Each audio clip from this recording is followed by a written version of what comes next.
नाम है रामचंद्र और आप सभी का स्वागत है इस प्लेटफॉर्म पर। आज हम स्टार्ट करने जा रहे हैं राजस्थान का भूगोल। राजस्थान का भूगोल पढ़ने से पहले हम ये जान लेते हैं कि राजस्थान कहाँ पर स्थित है। तो राजस्थान भारत देश में स्थित है। भारत कहाँ पर स्थित है? तो सीधा सीधा आंसर दो, भारत पृथ्वी पर स्थित है। यानी राजस्थान भी कहाँ पर स्थित है? पृथ्वी पर स्थित है। ये जो पृथ्वी है, ये पृथ्वी कहाँ पर स्थित है? तो पृथ्वी ब्रह्मांड में कहीं पर स्थित है। तो ये जो ब्रह्मांड है, इसकी उत्पत्ति कैसे हुई? ये ब्रह्मांड आया कहाँ से? क्या इस ब्रह्मांड से पहले कुछ और था? ये चीज पढ़ने के लिए हम पढ़ते हैं इस ब्रह्मांड की उत्पत्ति से संबंधित कुछ महत्वपूर्ण थ्योरी। जब हम महत्वपूर्ण थ्योरी पढ़ते हैं तो उसमें सबसे ज्यादा इंपॉर्टेंट और वैज्ञानिकों द्वारा प्रमाणित जो थ्योरी है, उस थ्योरी का नाम है big bang theory. Big bang theory क्या है? बिग बैंग थ्योरी यह है कि ब्रह्मांड की उत्पत्ति कैसे हुई, इसके बारे में कहा गया है। तो चलो स्टार्ट करते हैं राजस्थान का भूगोल। राजस्थान का भूगोल हम इस लेक्चर में क्या क्या पढ़ने वाले हैं? इस लेक्चर में हम पढ़ने वाले हैं पृथ्वी की उत्पत्ति कैसे हुई। क्योंकि पृथ्वी के ऊपर राजस्थान है, तो सबसे पहले हम पढ़ेंगे पृथ्वी की उत्पत्ति कैसे हुई। फिर पृथ्वी की उत्पत्ति होने के बाद में पृथ्वी के ऊपर जितने भी महासागर महाद्वीप है वो कैसे बने, इसके लिए हम पढ़ेंगे महाद्वीपीय विस्थापन सिद्धांत। फिर पढ़ेंगे अक्षांश और देशांतर क्या है। यहां पर मैंने ये मैप बना रखा है राजस्थान का। राजस्थान कुछ ऐसा दिखता है। इस मैप को मैं बाद में और याद करा दूंगा। राजस्थान कहां पर स्थित है? राजस्थान भारत के पश्चिम में स्थित है। और भारत कहां पर स्थित है? भारत पृथ्वी पर कहीं पर स्थित है। और पृथ्वी कहां पर स्थित है? पृथ्वी ब्रह्मांड में कहीं पर स्थित है। तो ये ब्रह्मांड कहां से आया, इसका पढ़ते हैं हम। तो ब्रह्मांड की उत्पत्ति कैसे हुई, इसके लिए एक थ्योरी दी गई है जिसका नाम है बिग बैंग थ्योरी। यह बिग बैंग थ्योरी किसने दी थी? यह बिग बैंग थ्योरी 1927 ईस्वी में जॉर्ज लेमैत्रे ने यह थ्योरी दी थी। बिग बैंग थ्योरी किसने दी थी? बिग बैंग थ्योरी दी थी लेमैत्रे ने। लेमैत्रे ने कहा था कि ये जो ब्रह्मांड है कुछ इस प्रकार से बना है। क्या कहा था? बिग बैंग थ्योरी क्या कहती है, चलो पढ़ते हैं। बिग बैंग थ्योरी क्या है? तो बिग बैंग थ्योरी के अनुसार आज से लगभग 13.8 अरब वर्ष पहले, कितना? 13.8 अरब वर्ष पहले पूरा ब्रह्मांड एक अत्यंत छोटे, गर्म और घने बिंदु में समाहित हुआ था या सिमटा हुआ था। फिर क्या हुआ? उस बिंदु में अचानक बहुत बड़ा विस्फोट हुआ और उस विस्फोट को हम कहते हैं बिग बैंग। इसी विस्फोट से ब्रह्मांड का विस्तार शुरू हुआ और आकाशगंगाएं, तारे, ग्रह आदि बने। यह कोई साधारण बम जैसा विस्फोट नहीं था, बल्कि एक ऐसा विस्फोट जिससे स्पेस यानी स्थान बने और समय यानी टाइम बना। अब ध्यान से सुनना। जॉर्ज लेमैत्रे कहता है कि ये जो ब्रह्मांड है इसकी उत्पत्ति कैसे हुई। इसका आंसर जॉर्ज लेमैत्रे देता है। जॉर्ज लेमैत्रे कहता है कि शुरू में ये जो ब्रह्मांड था ये अत्यंत छोटे बिंदु में सिमटा हुआ था। फिर उस बिंदु में अचानक बहुत बड़ा विस्फोट हुआ। क्योंकि बड़ा विस्फोट हुआ इसलिए इसको बोलते हैं बिग और विस्फोट को बोलते हैं बैंग। बिग बैंग, बड़ा सा बैंग हुआ। उस बड़े से बैंग के कारण उस छोटा सा जो पार्टिकल था वो बिखर करके चारों दिशा में फैलने लगा और वो जो पार्टिकल फैल रहा है वही ब्रह्मांड है। समझ में आ रहा है? तो इसकी मैं इमेज बता रहा हूं, उसके थ्रू समझना। शुरू में पूरा का पूरा ब्रह्मांड एक छोटे से पार्टिकल के रूप में सिमटा हुआ था जिसके पास बहुत ज्यादा एनर्जी थी, जिसके कारण वो चमक रहा था कुछ इस प्रकार से।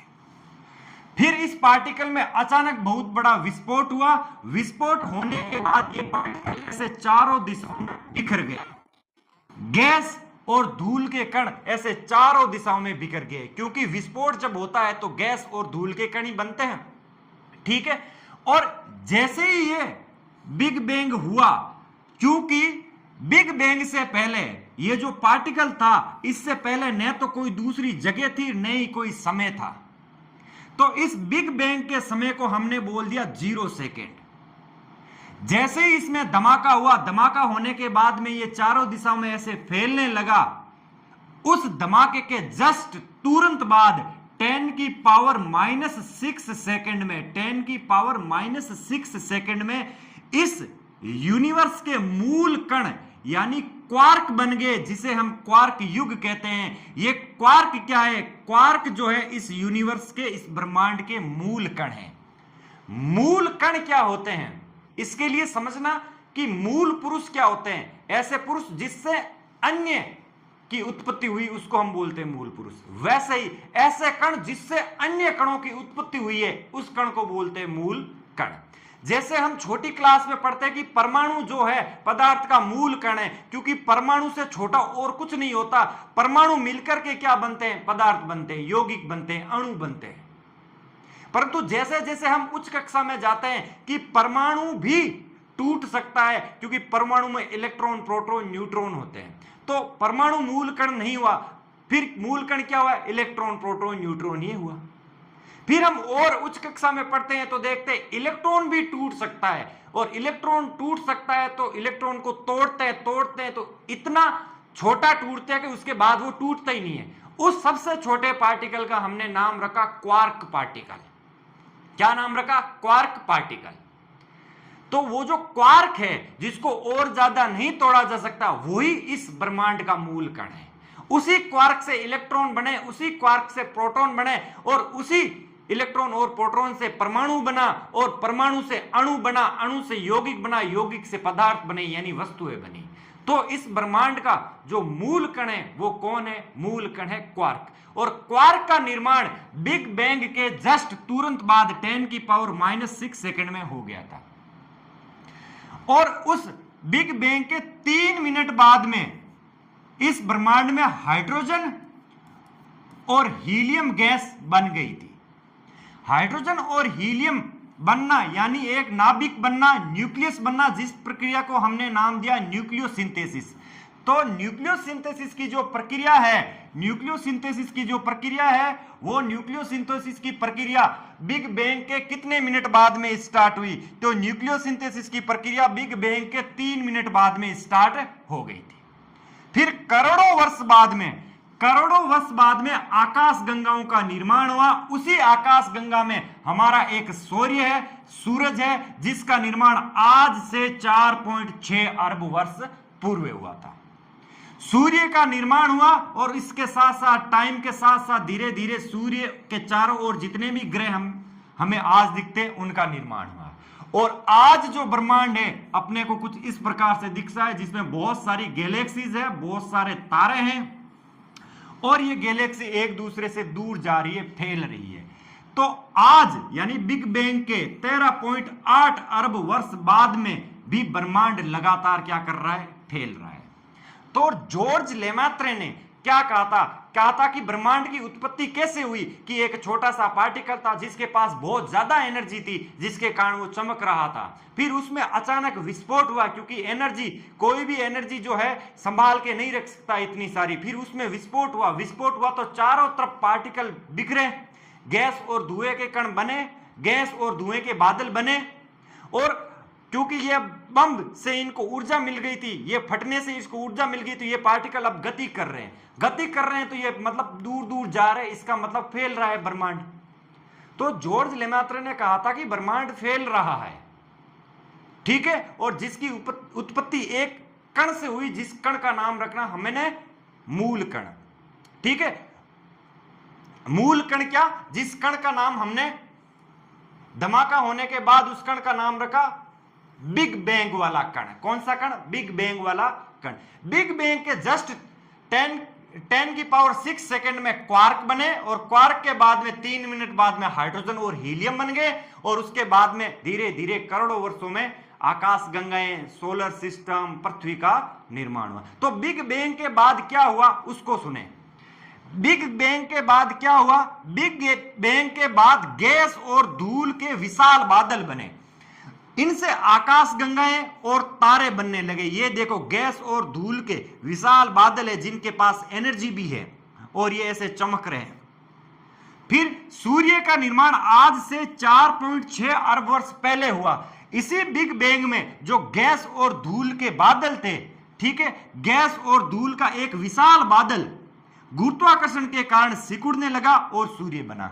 गुरुत्वाकर्षण क्या होता है कि प्रत्येक वस्तु एक दूसरे पर बल लगाती है और वो अपनी ओर आकर्षित करती है और वो चिपकना चाहती है। उसी गुरुत्वाकर्षण के कारण गैस और जो धूल का विशाल एक बादल निकला था इस बिग बैंग में, वो सिकुड़ने लगा तो सिकुड़ करके एक द्रव्यमान बना लिया भारी, जिसका नाम रखा हमने सूर्य। ये कुछ इस प्रकार से है सूर्य। फिर सूर्य के चारों ओर जो धूल और गैस बच गए थे, ठीक है, वो घूमते घूमते छोटे छोटे पिंडों में बदल गई। अब कोई जो सूर्य के चारों ओर जो गैस और धूल के जो कण थे वो बच गए थे और वो गति कर रहे थे, किसी की स्पीड ज्यादा थी, किसी की कम थी, तो एक समय ऐसा आएगा वो टकराएंगे तो गुरुत्वाकर्षण के कारण चिपक जाएंगे। ऐसे चिपक के क्या कर दिया, सूर्य के चारों ओर जितने भी ग्रह हैं उनका निर्माण कर दिया। ठीक है, तो आगे देखते हैं। और उन्हीं ग्रह में से एक ग्रह है अपना पृथ्वी। क्या है? पृथ्वी। ये देखो सूर्य के चारों ओर जो है ये ग्रह हैं और इन ग्रह में से हमारा एक ग्रह पृथ्वी है।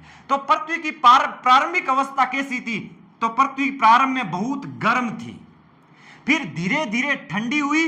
ठीक है, पृथ्वी गर्म थी, पृथ्वी के अंदर से ज्वालामुखी फूटी तो ज्वालामुखी के साथ में बहुत सारी गैसेज बाहर आई, जिसमें से जल वाष्प था। वो जल वाष्प धीरे धीरे संघनित होकर के बादल बना और फिर वर्षा हुई। वर्षा होने से जो पृथ्वी गर्म थी वो समय के साथ धीरे धीरे ठंडी हुई और ये जो पानी है वो पृथ्वी की सतह पर अब इकट्ठा होने लगा।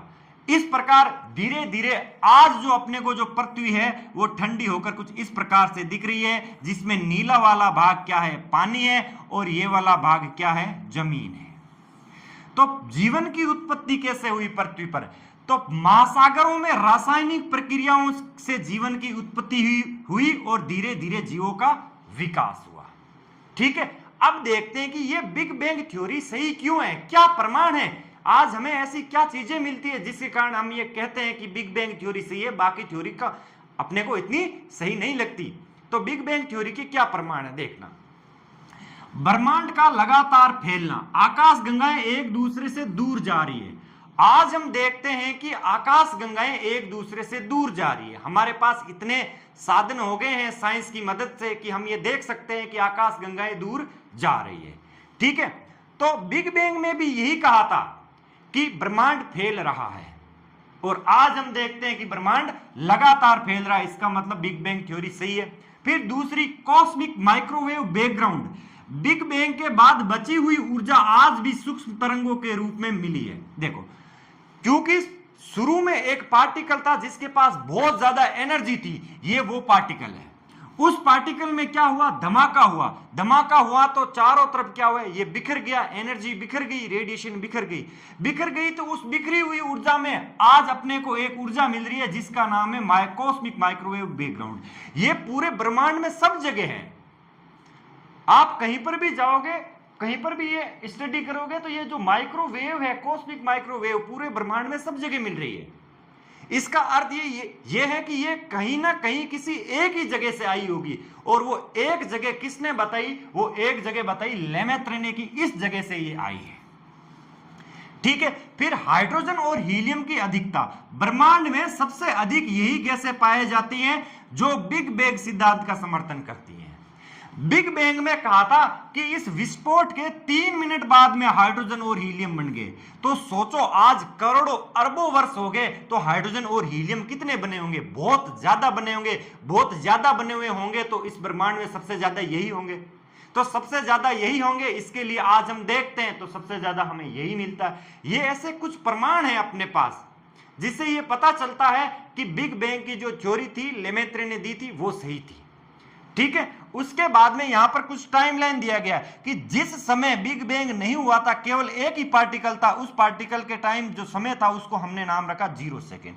उसके बाद में बिग बैंग हुआ और हाइड्रोजन और हीलियम गैसेस बनी, उस समय को हमने रखा 3 मिनट का नाम, क्योंकि 3 मिनट बाद में वो बन गई थी। फिर करोड़ों वर्ष बाद में आकाशगंगाएं बनी, फिर सूर्य का निर्माण हुआ 4.6 अरब वर्ष पहले, और आज जो ब्रह्मांड है बिग बैंग के बाद 13.8 अरब वर्ष बाद में ब्रह्मांड आज कुछ ऐसा दिखता है। पृथ्वी का जो निर्माण है आज से 4.5 अरब वर्ष पहले हुआ था। यहां पर देखना, बिग बैंग की घटना आज से 13.8 अरब वर्ष पहले हुई। सूर्य का निर्माण 4.6 अरब वर्ष पहले हुआ और पृथ्वी का निर्माण 4.5 अरब वर्ष पहले हुआ। तो ये बिग बैंग है। बिग बैंग क्या है? बिग बैंग हमें यह बताता है कि ब्रह्मांड की उत्पत्ति कैसे हुई। ठीक है, अब हम आगे पढ़ते हैं। आगे यह है कि राजस्थान की उत्पत्ति कैसे हुई। अब ब्रह्मांड की उत्पत्ति होगी, ब्रह्मांड में पृथ्वी बन गई और पृथ्वी बन गई तो पृथ्वी के ऊपर राजस्थान का अस्तित्व कैसे हुआ, भारत देश कैसे बना, राजस्थान कैसे बना। इस चीज को बताने के लिए एक वैज्ञानिक था जिसने ये थ्योरी दी थी कि पृथ्वी पर ये जितने भी महाद्वीप हैं जिस पर भारत स्थित है, राजस्थान स्थित है, ये कुछ इस प्रकार से बने। वो क्या थ्योरी है इसको समझते हैं। तो देखो, एक थ्योरी दी थी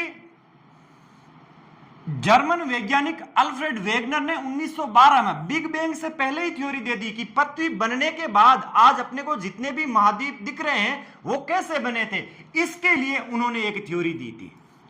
इस थ्योरी के अनुसार पहले पृथ्वी के सभी महाद्वीप एक साथ जुड़े हुए थे। आज पृथ्वी पर जितने भी महाद्वीप हैं, जितने भी जमीन के टुकड़े हैं जिनके चारों तरफ पानी है, वो पहले एक ही जमीन का टुकड़ा हुआ करता था। ये इस बात का अर्थ है। बाद में भूगर्भीय बदलावों के कारण ये अलग अलग हिस्सों में बट गए और राजस्थान की भौगोलिक बनावट को भी इसी सिद्धांत से जोड़ा जाता है। देखो, अल्फ्रेड वेगनर के अनुसार पृथ्वी पर जितने भी ये स्थलखंड है, महाद्वीप है, ये कैसे बने।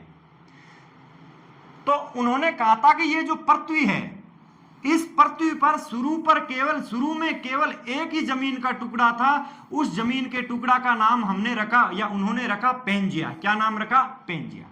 और इस पेंजिया के चारों तरफ पानी पानी था और पानी का एक बहुत बड़ा महासागर था जिसका नाम रखा पैंथालासा। क्या नाम रखा? पैंथालासा। अब क्या हुआ, इसको पढ़ते हैं कि वेगनर के अनुसार पहले पृथ्वी पर केवल एक बहुत बड़ा स्थलखंड था जिसे पेंजिया कहा गया। केवल एक ही बहुत बड़ा स्थलखंड था और जिसका नाम रखा पेंजिया। पेंजिया शब्द का अर्थ है सभी महाद्वीपों का एक साथ जुड़ा हुआ रूप। आज जितने भी महाद्वीप हैं अगर उनको एक साथ जोड़ दें तो जो बनेगा उसका नाम रखा हुआ है पेंजिया। शुरू में ऐसा ही था, सारे के सारे महाद्वीप आपस में जुड़े हुए थे, उसको नाम रखा हमने पेंजिया। फिर पेंजिया बाद में दो भागों में बंटा। ऊपर वाले भाग को अंगारा लैंड और नीचे वाले भाग यानी दक्षिणी भाग का नाम रखा गोंडवाना लैंड। राजस्थान का जो क्षेत्र है गोंडवाना लैंड का हिस्सा माना जाता है। समझना, यह शुरू में क्या थी? पृथ्वी थी इस प्रकार जिस पर केवल एक ही स्थलखंड था जिसका नाम है पेंजिया और ये जो पानी है इसका नाम है पैंथालासा। बाद में पृथ्वी में कुछ ऐसी हलचलें हुई जिसके कारण ये जो स्थल है वो दो भागों में टूट गया। ऊपर वाले भाग का नाम रखा अंगारा लैंड हमने और नीचे वाला भाग का नाम रखा हमने गोंडवाना लैंड। ये कुछ इस प्रकार से, ये अंगारा लैंड और ये गोंडवाना लैंड। अब जब ये टूट गया, ये दो भाग बन गए इसके। देखो, एक उत्तरी भाग जिसका नाम अंगारा लैंड जिसको हम लोरेंशिया भी कहते हैं और एक दक्षिणी भाग जिसका नाम गोंडवाना लैंड है। अब ये टूट गया, बीच में दरार आ गई तो ये जो पानी चारों तरफ था, ये इसके बीच में भर गया। अब भर गया तो ये एक नई जगह बन गई जिसमें पानी आ गया। इस पानी वाली बहुत बड़ी जगह का हमने नाम रख दिया टेथिस सागर। तो टेथिस सागर क्या है? जब पेंजिया टूटा दो भागों में तो बीच की जगह में जो पानी भरा उस सागर का हमने नाम रखा टेथिस सागर।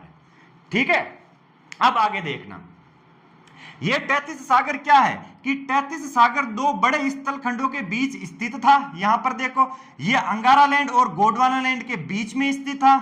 बाद में इसी क्षेत्र से भारत और हिमालय पर्वत का निर्माण हुआ। राजस्थान की भौगोलिक संरचना पर भी इसका प्रभाव पड़ा। तो सुनना, राजस्थान जो है वो एक तो बना इस गोंडवाना लैंड से और राजस्थान जो है वो एक इससे भी बना टेथिस सागर से। किस प्रकार से बना वो थोड़ा सा आगे सुनते हैं। अभी केवल इतना समझो कि ये जो टेथिस सागर है, जो टेथिस सागर बन गया पेंजिया के टूटने पर, पेंजिया जब अंगारा लैंड और गोंडवाना लैंड के रूप में टूटा तो बीच की जगह पर पानी भर गया, इसको हमने नाम दिया तैतीस सागर।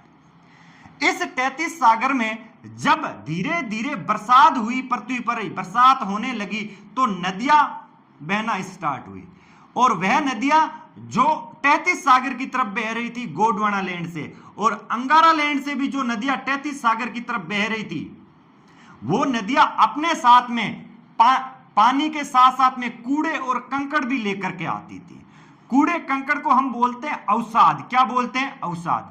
नदियां कूड़े कंकड़ लाकर के इस तैतीस सागर में अवसाद जमा किए, जिसके कारण ये वाला भाग भी क्या हुआ, तैतीस सागर वाला पानी का भाग, ये वाला भाग भी कंकड़ मिट्टी आदि से क्या भर गया। और क्योंकि पृथ्वी के अंदर आज भी भूगर्भिक हलचलें हो रही है, प्लेटें एक दूसरे से दूर जा रही है, ठीक है, कहीं पर पास आ रही है, तो ये जो गोंडवाना लैंड है, ये यहां पर दिखाया कि टूटने के बाद गोंडवाना लैंड आज इस प्रकार से जा रहा है, ठीक है, क्योंकि न्यूटन ने यह भी बोला था कि गुरुत्वाकर्षण के कारण वस्तुएं आकर्षित करती है, ठीक है, तो ये देखो ये इस तरफ जा रहा है। अब जा रहा है तो बीच में तैतीस सागर है जिसके अंदर कचरा भरा हुआ है, वो कचरा क्या होगा, ऐसे दबने लगेगा, दबने लगेगा तो ऐसे बाहर आ जाएगा, बाहर आ जाएगा तो अपने को ऊपर उठा हुआ दिखेगा। आज ये जो ऊपर उठा हुआ हिमालय पर्वत दिख रहा है, ये वही तैतीस सागर में नदियों द्वारा लाया गया अवसाद है। और चूंकि गोंडवाना लैंड ऐसे ऊपर की तरफ जा रही है, जाने से ये कचरा और दबता जा रहा है, जिसके कारण हिमालय की ऊंचाई और बढ़ती जा रही है। तो आज हिमालय की ऊंचाई बढ़ रही है, भले ही सैकड़ों वर्षों में, करोड़ों वर्षों में कुछ ही बढ़ रही हो, लेकिन बढ़ रही है। अब आगे सुनना, अंगारा लैंड पढ़ लिया, गोंडवाना लैंड पढ़ लिया, तैतीस सागर पढ़ लिया। अब क्या हुआ, धीरे धीरे पृथ्वी के अंदर और ज्यादा हलचलें भी होने लगी और आज भी हो रही है, जिसके कारण ये अंगारा लैंड और टूटा और गोंडवाना लैंड भी टूटा। टूट करके आज अपने को इस पृथ्वी पर जितने भी महाद्वीप यानी जमीन के टुकड़े दिख रहे हैं, वो अंगारा लैंड और गोंडवाना लैंड का हिस्सा है। हम सारे महाद्वीप नहीं पढ़ेंगे कि कौन से महाद्वीप किसका हिस्सा है, क्योंकि हम राजस्थान की ज्योग्राफी पढ़ रहे हैं, तो हम ये पढ़ेंगे कि राजस्थान किसका हिस्सा है। तो राजस्थान एक तो है गोंडवाना लैंड का हिस्सा, और एक राजस्थान का कुछ भाग है तैतीस सागर का हिस्सा। तो इसको हम अच्छे से और आगे पढ़ लेते हैं। देखो, राजस्थान जो है, उस राजस्थान की उत्पत्ति के बारे में कहा जाता है कि राजस्थान जो है, उस राजस्थान की जो अरावली पर्वतमाला है, अरावली पर्वतमाला, उसकी उत्पत्ति गोंडवाना लैंड की जमीन से हुई है। और राजस्थान में जो हाड़ौती का पठार है, हाड़ौती का पठार, उस हाड़ौती के पठार की उत्पत्ति भी किससे मानी जाती है, गोंडवाना लैंड की जमीन से मानी जाती है। राजस्थान में जो मरुस्थल है, वो मरुस्थल जो है, वो मरुस्थल राजस्थान में तैतीस सागर का हिस्सा माना जाता है, क्योंकि तैतीस सागर था इसलिए उस जगह खारा पानी हुआ करता था। आज भी मरुस्थल में खारे पानी की झीलें हैं, इसलिए मरुस्थल को तैतीस सागर का हिस्सा माना जाता है। अब देखो, और पूर्वी मैदान राजस्थान का जो पूर्वी मैदान है, वो पूर्वी मैदान भी तैतीस सागर का हिस्सा माना जाता है। तैतीस सागर क्या है, नदियों द्वारा लाया गया अवसाद है। तो आज भी ये जो मैदान जो होते हैं, वो नदियों द्वारा लाए गए अवसाद से बने होते हैं। तो राजस्थान का जो अपना ये मैप है, कुछ इस प्रकार से राजस्थान का मैप है।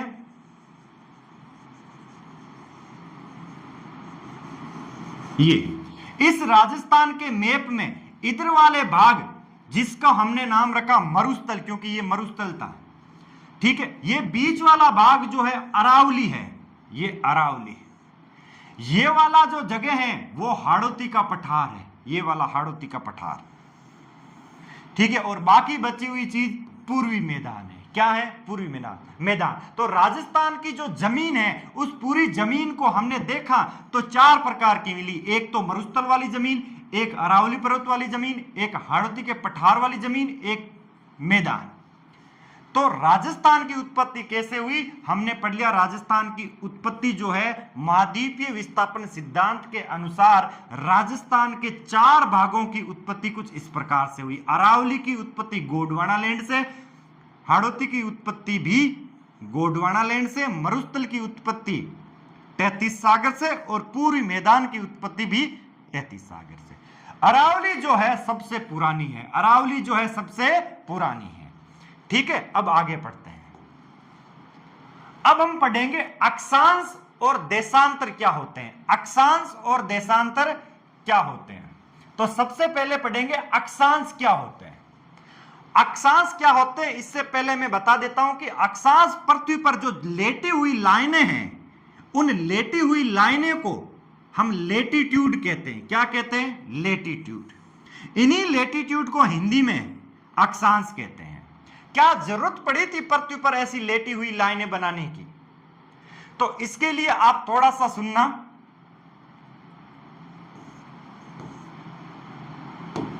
देखो, यह पृथ्वी है। इस पृथ्वी पर किसी जगह की स्थिति बताने के लिए कि वो जगह कहां पर है, हमें कुछ ना कुछ ऐसा पॉइंट चाहिए जिससे हम ये बता सकते हैं कि ये जगह उस पॉइंट से इस तरफ है। तो इसके लिए हमने पृथ्वी को क्या किया? बीचों बीच से बांट दिया, काट दिया। ठीक है, ये वास्तव में पृथ्वी को तो नहीं काटा, लेकिन काल्पनिक रेखा है जो पृथ्वी को बीचों बीच से ऐसे काट रही है, जिसके कारण पृथ्वी का उत्तरी जो गोलार्ध है, उस गोलार्ध का नाम रख दिया नॉर्दर्न हेमिस्फीयर, उत्तरी गोलार्ध। इस रेखा के उत्तर में जो गोला बना है कट करके, उस गोले का नाम रख दिया उत्तरी गोलार्ध, उत्तरी गोलार्ध। और इस रेखा के जो पृथ्वी के बीचों बीच से जा रही है, जिसका हमने नाम रख दिया भूमध्य रेखा, क्योंकि ये भूमि के बीचों बीच से जा रही है, इसलिए इस रेखा का नाम रख दिया भूमध्य रेखा। पृथ्वी हमें पता है कि एक गोला है, तो ये भूमध्य रेखा अगर बीचों बीच से जा रही तो ऊपर की तरफ आधा गोला बनेगा, जिसका नाम रख दिया उत्तरी गोलार्ध, और नीचे की तरफ भी आधा गोला बनेगा, जिसका हमने नाम रख दिया दक्षिणी गोलार्ध, सदर्न हेमिस्फीयर, दक्षिणी गोलार्ध, दक्षिणी गोलार्ध।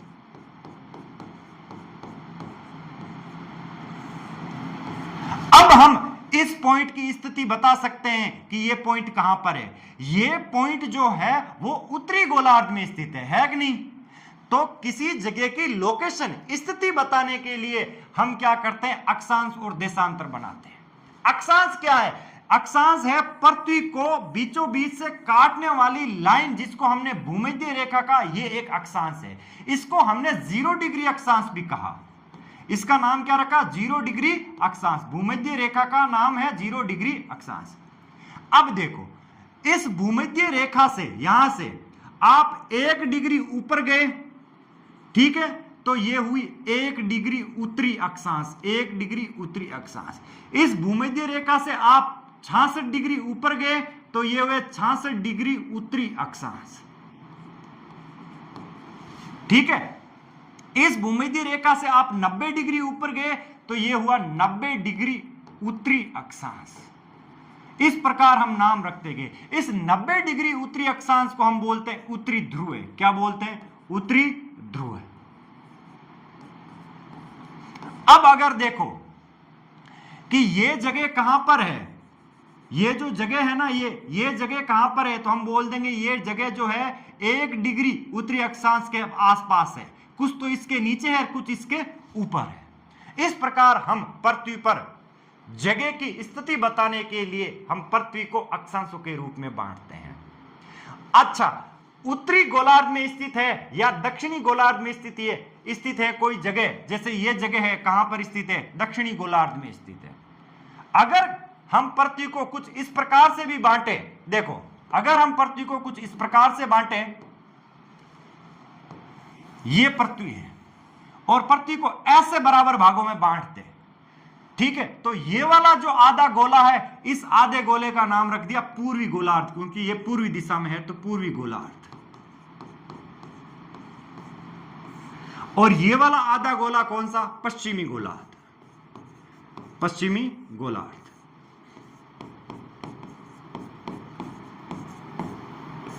अच्छा, इस जो रेखा को, जो पृथ्वी को ऐसे ऊपर से नीचे की तरफ, ठीक है, पूर्वी गोलार्ध और पश्चिमी गोलार्ध में बांटती है, इसका नाम रखना हमने 0 डिग्री देशांतर, 0 डिग्री देशांतर।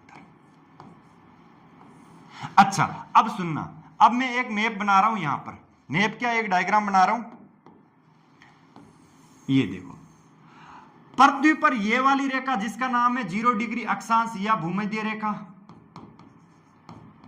और इसका नाम है 0 डिग्री देशांतर। अगर कोई देश इस जगह स्थित है तो अब हम आसानी से बता सकते हैं कि वो देश कहां पर स्थित है। तो ये देखो इस भूमध्य रेखा के तो कहां है, उत्तर में स्थित है, तो हम लिखेंगे उत्तर। और इस देशांतर यानी 0 डिग्री रेखा जिसके यहां ये पूर्व में स्थित है, इसलिए हम लिखेंगे पूर्व। तो इस देश की स्थिति क्या है, उत्तर पूर्वी गोलार्ध है। यह देश कहां पर स्थित है, यह जमीन का टुकड़ा कहां पर स्थित है, उत्तरी गोलार्ध में स्थित है।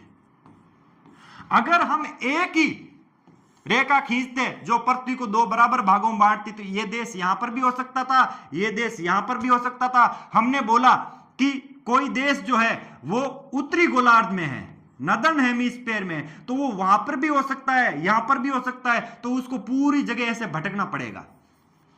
समझ में आ रहा है। और अगर हम पृथ्वी को ऐसे और बराबर भागों में बांट दे तो हम ये बोल देंगे ये पूर्वी दिशा में भी है और उत्तरी गोलार्ध में भी है, तो हमें केवल इतनी ही जगह घूमना पड़ेगा। इसलिए हमने पृथ्वी को एक लेटी हुई रेखा के रूप में लाइन खींच करके बांटा और एक खड़ी लॉन्ग जो लंबी रेखा है उसके रूप में बांटा, तो पृथ्वी पर अक्षांश और देशांतर उसका नाम रखा। अच्छा अब हम पढ़ते हैं अक्षांश और देशांतर को डिटेल से, ठीक है। तो सबसे पहले हम पढ़ते हैं अक्षांश। अक्षांश क्या होता है कि भूमध्य रेखा से उत्तर या दक्षिण दिशा में किसी स्थान की कोणीय दूरी को अक्षांश कहा जाता है। अब कोणीय दूरी है, देखो यहां से भूमध्य रेखा पृथ्वी के केंद्र से ये वाली दूरी कितनी है, 23.5 डिग्री कोण की दूरी है, तो इसको हमने बोल दिया कोणीय दूरी। कोणीय दूरी है इसलिए कोण को मापते हैं डिग्री में, इसलिए इस दूरी को किस में मापा जाएगा, डिग्री में मापा जाएगा, ठीक है। और अक्षांश रेखाएं पृथ्वी पर पूर्व पश्चिम दिशा में खींची जाती है, कुछ इस प्रकार से खींची जाती है अक्षांश रेखा। वास्तव में तो कोई पृथ्वी पर ऐसे लाइन नहीं बनी हुई है, हमने क्या किया, पृथ्वी का चित्र बनाया जिसको हमने नाम रख दिया ग्लोब। उस ग्लोब पर किसी देश की स्थिति बताने के लिए हमने लाइनें खींची और उन लाइनों को हमने नाम रख दिया अक्षांश और देशांतर। जिसमें से अक्षांश कौन सी लाइन है, ये लेटी हुई लाइन है, अक्षांश है ऐसे, इसलिए इसका हमने नाम रख दिया कौन सा, लेटीट्यूड लाइन, ठीक है। अच्छा ये अक्षांश होते हैं। अक्षांश क्या होते हैं, तो फिर से देखा, भूमध्य रेखा से उत्तर या दक्षिण दिशा में किसी स्थान की कोणीय दूरी को अक्षांश कहते हैं। ये भूमध्य रेखा है, ये हमने फिक्स कर ली भाई। इस रेखा से अगर आप ऊपर जाओगे या नीचे जाओगे, जितने कोण ऊपर या नीचे जाओगे उस कोणीय दूरी को हम क्या बोलेंगे, अक्षांश बोलेंगे। तो ऊपर की तरफ जा रहे हैं तो उत्तरी अक्षांश बोलेंगे,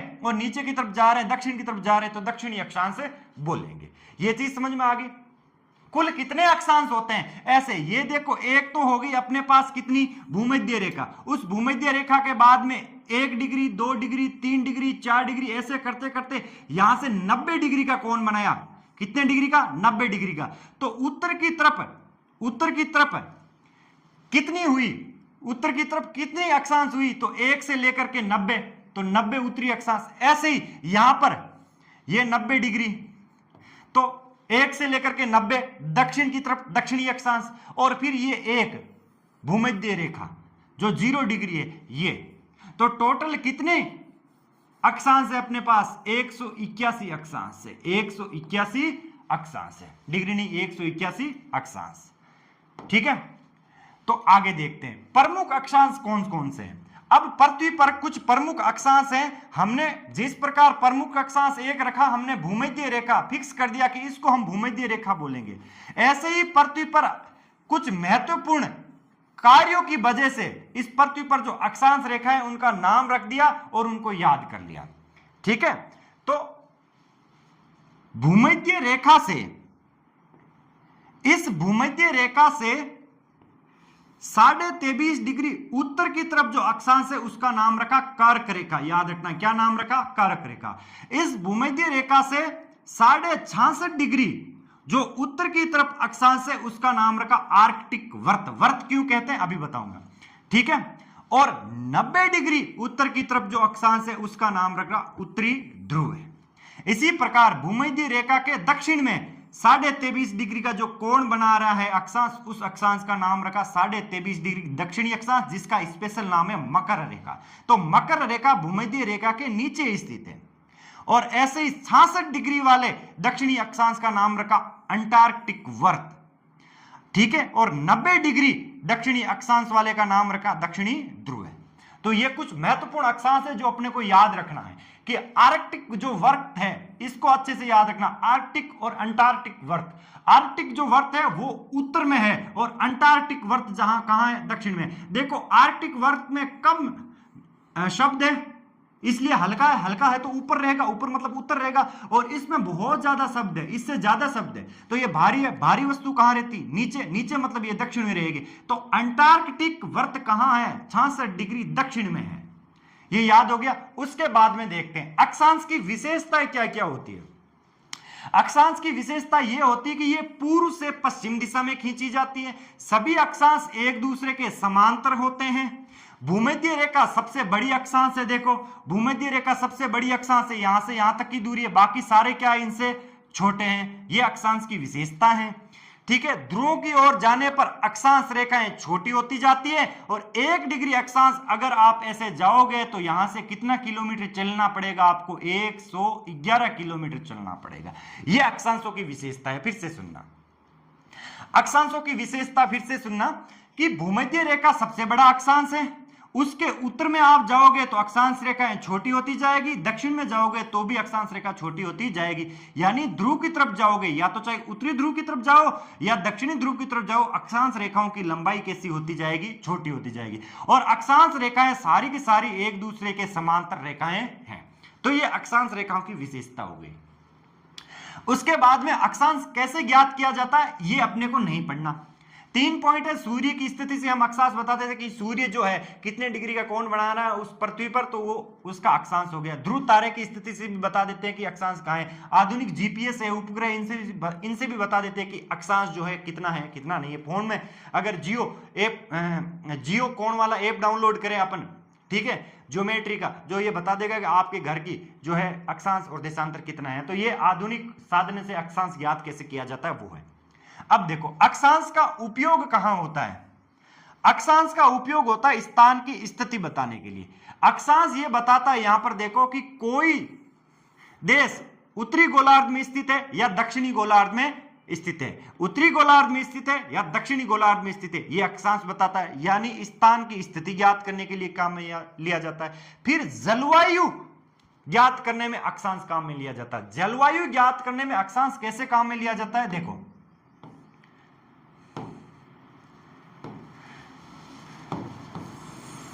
ये अपने पृथ्वी है और ये भूमध्य रेखा 0 डिग्री अक्षांश है, 0 डिग्री अक्षांश।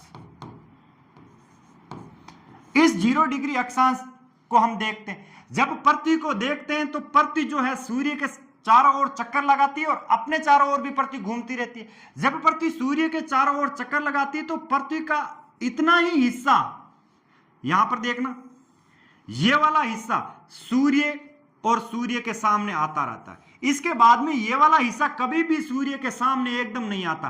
सूर्य के सामने जो पृथ्वी का हिस्सा आता है वो यहां से लेकर के यहां तक आता है, ठीक है। तो ये जो है भूमध्य रेखा से कितने डिग्री कोण वाला है, 23.5 डिग्री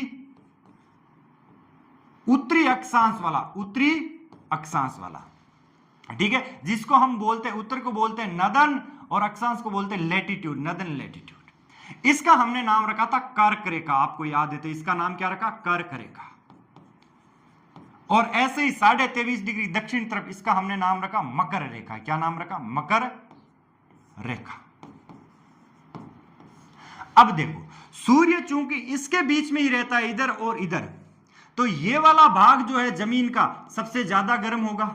अगर ये वाला सबसे ज्यादा गर्म होगा तो यहां पर बरसात सबसे ज्यादा होगी, क्योंकि समुद्र से पानी ऊपर उठेगा तो बादल बनेंगे तो यहां पर बरसात होगी तो इस जगह क्या होगा, इस जगह बहुत ज्यादा ये वनस्पति अपने को मिलेंगी। इसके बाद में 23.5 डिग्री उत्तर से लेकर के 66 डिग्री तक हम देखते हैं तो यहाँ पर इस जगह कुछ जलवायु अलग है, यानी यहाँ पर कुछ वनस्पति, यहाँ पर कुछ वर्षा, यहाँ का कुछ तापमान अलग है। फिर यहाँ से लेकर के ये 66.5 डिग्री है ना, फिर 66.5 से लेकर के 90 डिग्री तक हम देखते थे ये तो बर्फ से ढका हुआ है लगभग पूरा एरिया, ये भी इसी प्रकार है 66.5 डिग्री तक तो ठीक है, और 90 डिग्री वाला ये भी बर्फ से ढका हुआ एरिया है। तो जैसे जैसे अक्षांश 0 डिग्री से ऊपर या नीचे जाते हैं जलवायु भी बदल जाती है, या हम ये बोलते हैं कि जैसे जैसे अक्षांश से हम ऊपर जाते हैं और नीचे की तरफ जाते हैं हमें जलवायु क्या है वो चेंज होती दिख रही है। तो अक्षांश से हम ये बता सकते हैं कि इस डिग्री अक्षांश से इस डिग्री अक्षांश तक जलवायु यह रहेगी, क्योंकि हम पहले देख के आगे कि यहां से यहां तक अच्छा अलग वातावरण है तो उसको हमने नोट कर लिया। तो अक्षांश ये बता देगा कि इस डिग्री से इस डिग्री तक जाओ तो आपको इस प्रकार की जलवायु मिलेगी। जिस तरह अक्षांश ये बताता है कि 0 डिग्री के उत्तर में कोई देश स्थित है, कहां पर स्थित है, कोई मान लो 23 डिग्री के आसपास स्थित है तो उस देश को बोल देंगे कि यह देश जो है 23 डिग्री के पास में स्थित है और उत्तरी भाग में स्थित है। ठीक है, तो इसी प्रकार से जलवायु ज्ञात करने में अक्षांश का उपयोग किया जाता है, या अक्षांश अपने को जलवायु बताता है कि किस जगह कैसी है। फिर है ताप कटिबंध का निर्धारण। देखो ताप कटिबंध हमने ये देखा था कि ये जो भूमध्य रेखा है इस भूमध्य रेखा के 23.5 डिग्री यहां पर है उत्तर में, और इस भूमध्य रेखा के 23.5 डिग्री कहां दक्षिण में। यहां पर सूर्य जो है सबसे ज्यादा क्या रहता है, टाइम यहीं पर रहता है, सबसे ज्यादा सूर्य यहीं रहता है, बाकी जगह जाता ही नहीं, इनके बीच में घूमता रहता है। तो ये वाला जो एरिया होगा, ये वाला जो बेल्ट होगा, इस बेल्ट का ये वाला बेल्ट है, इस बेल्ट का हमने क्या नाम रख दिया, इस बेल्ट का हमने नाम रख दिया उष्ण कटिबंध। इस प्रकार हम ताप के कटिबंध का निर्धारण कर लेते हैं कि 0 डिग्री से 23.5 डिग्री उत्तर की तरफ और 0 डिग्री से 23.5 डिग्री दक्षिण की तरफ सूर्य इन्हीं के बीच में रहता है, इसलिए यहां पर ताप सबसे ज्यादा होगा। तो ताप एरिया यानी कटिबंध एरिया हमने बता दिया कि ये है, तो उष्ण सबसे ज्यादा ये रहेगा। उसके बाद में देखना समशीतोष्ण कटिबंध 23.5 डिग्री से 66.5 डिग्री। आप 23.5 डिग्री चाहे उत्तर की तरफ जाओ, ये भूमध्य रेखा है, 23.5 डिग्री से 66.5 डिग्री तक ये वाला जो एरिया है ये समशीतोष्ण है। ठीक है, और फिर 66.5 से 90 डिग्री वाला ये बर्फ से ढका हुआ है उसको हम बोलेंगे शीत कटिबंध। ये कटिबंध निर्धारण करने के लिए, ताप कटिबंधों की स्थिति बताने के लिए अक्षांश का उपयोग किया जाता है। फिर दिन रात की अवधि, यहां पर देखना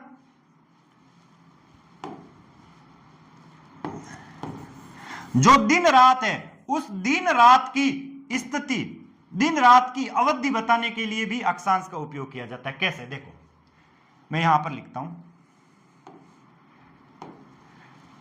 इस जगह देख लेना।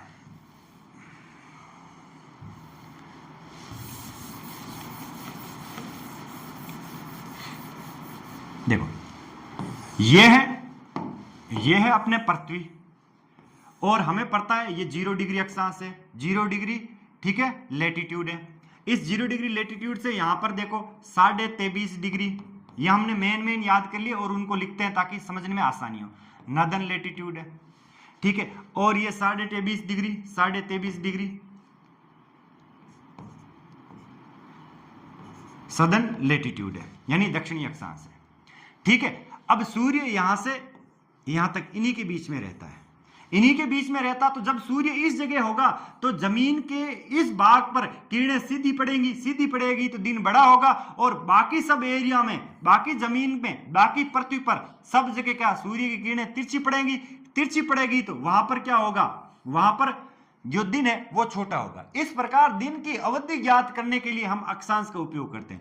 अगर सूर्य यहां पर है तो हम बोलेंगे कि इस अक्षांश पर दिन सबसे बड़ा है आज, और बाकी सभी जगह दिन क्या है, इसकी कंपैरिजन में छोटा है। तो दिन और रात की अवधि बताने के लिए हम क्या करते हैं, दिन और रात की अवधि बताने के लिए अक्षांश का उपयोग करते हैं। फिर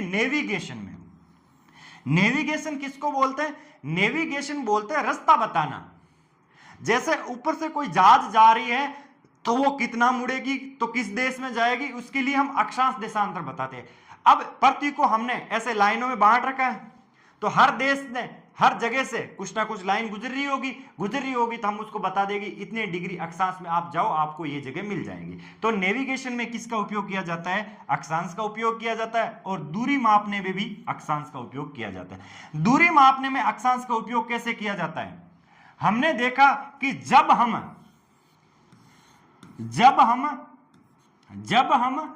एक डिग्री अक्षांश चलते हैं, चाहे उत्तर की साइड जाओ, चाहे उत्तर की साइड जाओ, चाहे दक्षिण की साइड जाओ, 1 डिग्री का हम कोणीय विस्थापन लेते हैं तो अपने को चलना कितना पड़ता? भूमध्य रेखा से चलना पड़ता 111 किलोमीटर।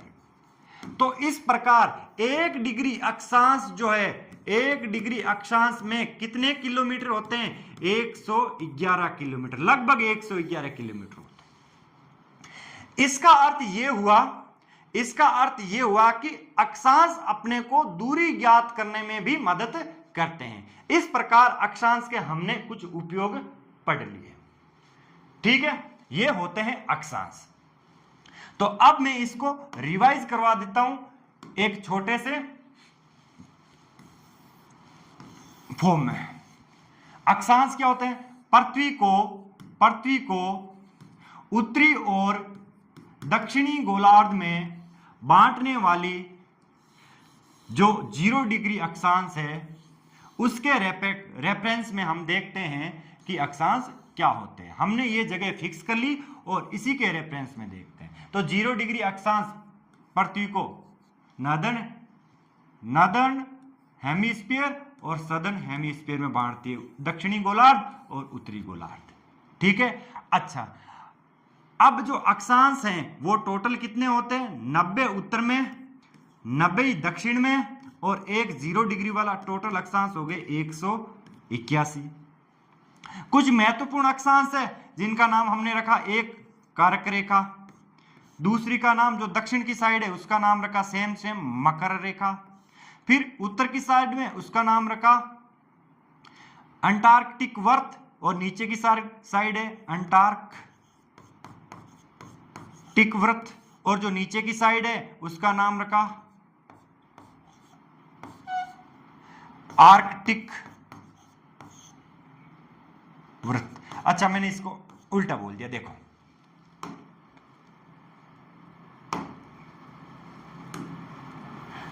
जो उत्तर की साइड है उसका नाम है आर्कटिक वर्त क्योंकि ये छोटा है, और जो दक्षिण की साइड है उसका नाम है अंटार्कटिक वर्त। ठीक है ना, तो ये टा एक्स्ट्रा मारा यानी भारी हो गया ये वर्ड, तो नीचे रहेगा, तो ये आप याद रख लेना। ठीक है, तो मैं इसको लिख देता हूं यहां पर।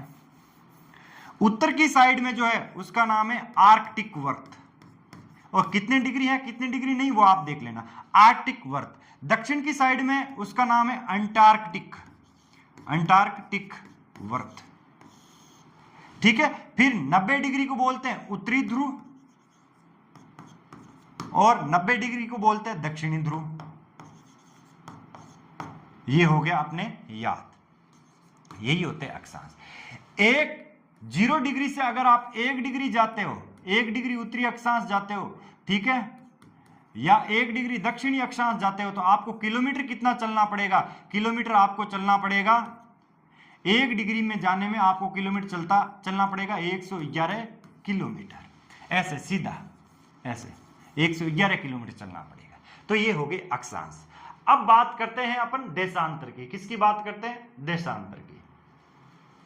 देखो देशांतर, क्योंकि अक्षांश जो है वो कुछ इस प्रकार से आडी लाइन है, और ये देखो आडी लाइन है, ऊपर जा रहे हैं, जैसे जैसे ध्रुव की तरफ जा रहे हैं छोटी होती जा रही है, यहां पर भी यह छोटी होती जा रही है। परंतु देशांतर रेखाएं ऐसे, इस पर आप देखो तो ये देशांतर रेखाएं बनी हुई है, ये व्हाइट वाली देशांतर रेखा ये इस प्रकार से, जितनी ये है उतनी ही लंबी ये दूसरी रेखाएं, उतनी ही लंबी ये तीसरी रेखाएं, ये वर्त के रूप में है, वो भी हम पढ़ाएंगे। ठीक है, तो ये चूंकि ये वाली लाइनें जो लंबी है, लॉन्ग है, किससे? इस लेटी हुई लाइनों से, इसलिए इसका नाम रख दिया लॉन्गिट्यूड। क्या नाम रख दिया? लॉन्गिट्यूड। तो देशांतर रेखाएं क्या होती है? देशांतर रेखाएं देखना, पृथ्वी को पूर्वी और पश्चिमी गोलार्ध में बांटने वाली रेखा को हम बोलते हैं देशांतर रेखा।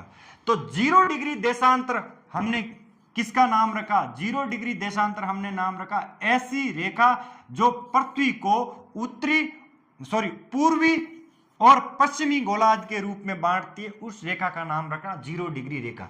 हमने कुछ तो क्या क्या फिक्स करना पड़ेगा ना, तो हमने इसको फिक्स कर दिया जो पृथ्वी को इस तरफ और इस तरफ बांटे।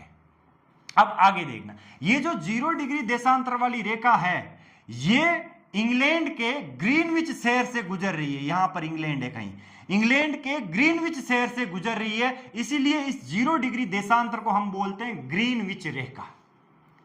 अच्छा, देशांतर किसे कहते हैं? हमने ये फिक्स कर लिया कि ये जो ग्रीनविच रेखा है, इस ग्रीनविच रेखा से पूर्व या पश्चिम दिशा में किसी स्थान की कोणीय दूरी को हम क्या बोलते हैं? देशांतर बोलते हैं। और इसे भी डिग्री में मापा जाता है क्योंकि ये कोणीय दूरी है। और देशांतर रेखाएं उत्तर ध्रुव से दक्षिणी ध्रुव की तरफ खींची जाती हैं, और ये काल्पनिक रेखाएं, ये ऐसे। पृथ्वी पर तो ऐसा कोई रेखाएं नहीं होती। जब पृथ्वी को हम ऊपर एरोप्लेन से देखते हैं तो उसके ऊपर ऐसी कोई लाइनें नहीं है, ये हमने बनाई है किसी देश की स्थिति बताने के लिए। तो देशांतर क्या हो गए, इसको और आगे डिटेल से पढ़ेंगे। अभी केवल आप याद रखना कि ग्रीनविच जो रेखा है, इस ग्रीनविच रेखा से पूर्व में और ग्रीनविच रेखा से पश्चिम में किसी स्थान की स्थिति बताने के लिए जो कोणीय दूरी है, उस कोणीय दूरी को हम क्या बोलते हैं? कोणीय दूरी को बोलते हैं हम देशांतर। फिर से मैं यहां पर बता रहा हूं, इस जगह देखो, भूमध्य रेखा हमने फिक्स कर ली और उसके ऐसे एक हमने ऊपर से ये रेखा फिक्स कर ली। अब हम बता सकते हैं किसी देश की स्थिति वो कहां पर है, कहां पर नहीं है। समझ में आ रहा? तो ये देशांतर, इस 0 डिग्री देशांतर जिसको हम बोलते हैं ग्रीनविच रेखा, ग्रीनविच रेखा से कितने कोण आप पश्चिम दिशा में जा रहे हो या कितने कोण आप पूर्व दिशा में जा रहे हो, वो जो कोणीय दूरी है, उसी कोणीय दूरी को हमने क्या नाम रखा है? उसी कोणीय दूरी का हमने नाम रखा है देशांतर। क्या नाम रखा है? देशांतर। तो कुल देशांतर कितने होते हैं? एक बार ये फैक्ट याद कर लेना, कुल देशांतर 360 होते हैं। हम ये जो 0 डिग्री है, ये 0 डिग्री, इसके इधर देखेंगे 1 डिग्री, फिर 2 डिग्री, फिर 3 डिग्री, फिर 4 डिग्री, ऐसे जाते जाते 180 डिग्री इधर और 180 डिग्री भी इधर।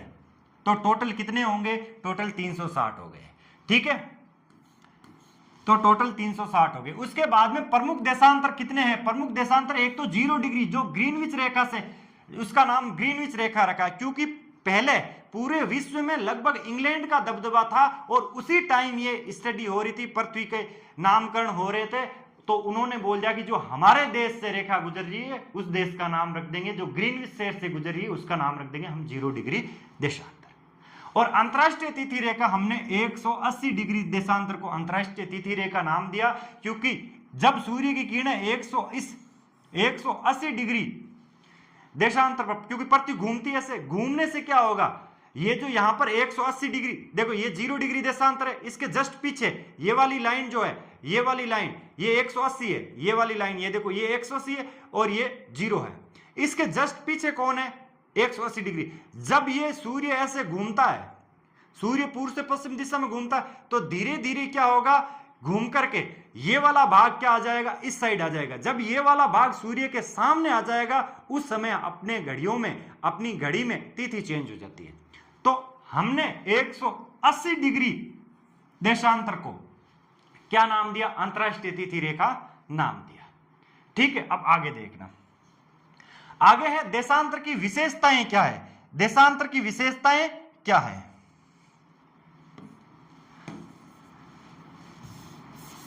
देखो, देशांतर हमेशा उत्तर ध्रुव से दक्षिण ध्रुव की तरफ खींची जाती है, ऐसे उत्तरी ध्रुव से दक्षिण दिशा में खींची जाती है। सभी देशांतर रेखाएं ध्रुवों पर जाकर मिलते हैं, यहां पर मिलती हैं, जबकि अक्षांश रेखाएं नहीं मिलती थी। अक्षांश रेखाएं ऐसे थी, ऐसे, परंतु ये जो देशांतर है ये सभी क्या करती है? ध्रुव पर जाकर मिलती है, ऐसे दिख रही है। ग्रीनविच रेखा मुख्य देशांतर है। हमने मुख्य देशांतर किसको फिक्स किया? ग्रीनविच रेखा को फिक्स किया, ये वाली, इसको। भूमध्य रेखा पर 1 डिग्री देशांतर कितने किलोमीटर के बराबर होता है? 111 किलोमीटर के बराबर। जैसे जैसे आप ये जो भूमध्य रेखा आपको यहां पर मैंने बताई है, इसके जैसे जैसे आप इस साइड जा रहे हो, इस साइड जा रहे हो, ये दूरी कम होती जा रही है ना, इस साइड ये दूरी कम होती जा रही है। सबसे ज्यादा दूरी कहां पर है? सबसे ज्यादा दूरी भूमध्य रेखा पर है। तो भूमध्य रेखा पर 1 डिग्री देशांतर जाओगे तो कितने किलोमीटर चलना पड़ेगा? 111। उसके बाद चाहे आप ऊपर जाओ या नीचे जाओ, क्या होगी? देशांतर के बीच की दूरी कम होगी। तो ध्रुव की ओर दूरी कम होती जाती है। अब देशांतर के उपयोग देखते हैं। देशांतर के क्या देखते हैं? उपयोग। इससे पहले मैं थोड़ा इसको मिटा देता हूं।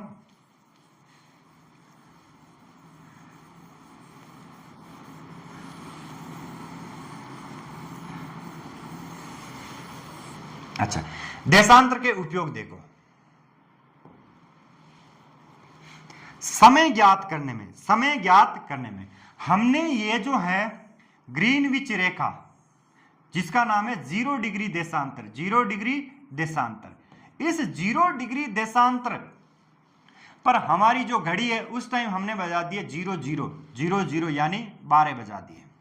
ठीक है, या ऐसे बोल दे 12 बजा दिए।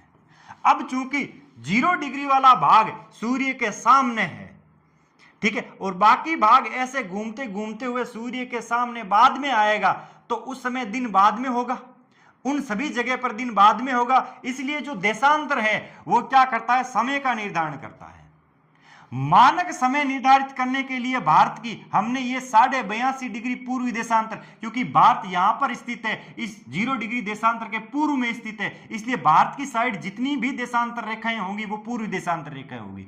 चाहे भारत का जो ये वाला हिस्सा है ये भी पूर्वी देशांतर में आएगा और ये वाला हिस्सा है ये भी पूर्वी देशांतर में आएगा, सारे पूर्वी देशांतर में ही आएंगे। ऐसे नहीं कि सर ये तो भारत का पश्चिम हिस्सा है तो इसको पश्चिमी देशांतर बोलेंगे। भारत के हिसाब से हमने देशांतर रेखाएं नहीं बनाई है। देशांतर रेखाएं हमने नामकरण दिया है 0 डिग्री की देशांतर के हिसाब से। उस 0 डिग्री देशांतर के इस तरफ है भारत, यहां पर, तो सारी की सारी क्या होगी?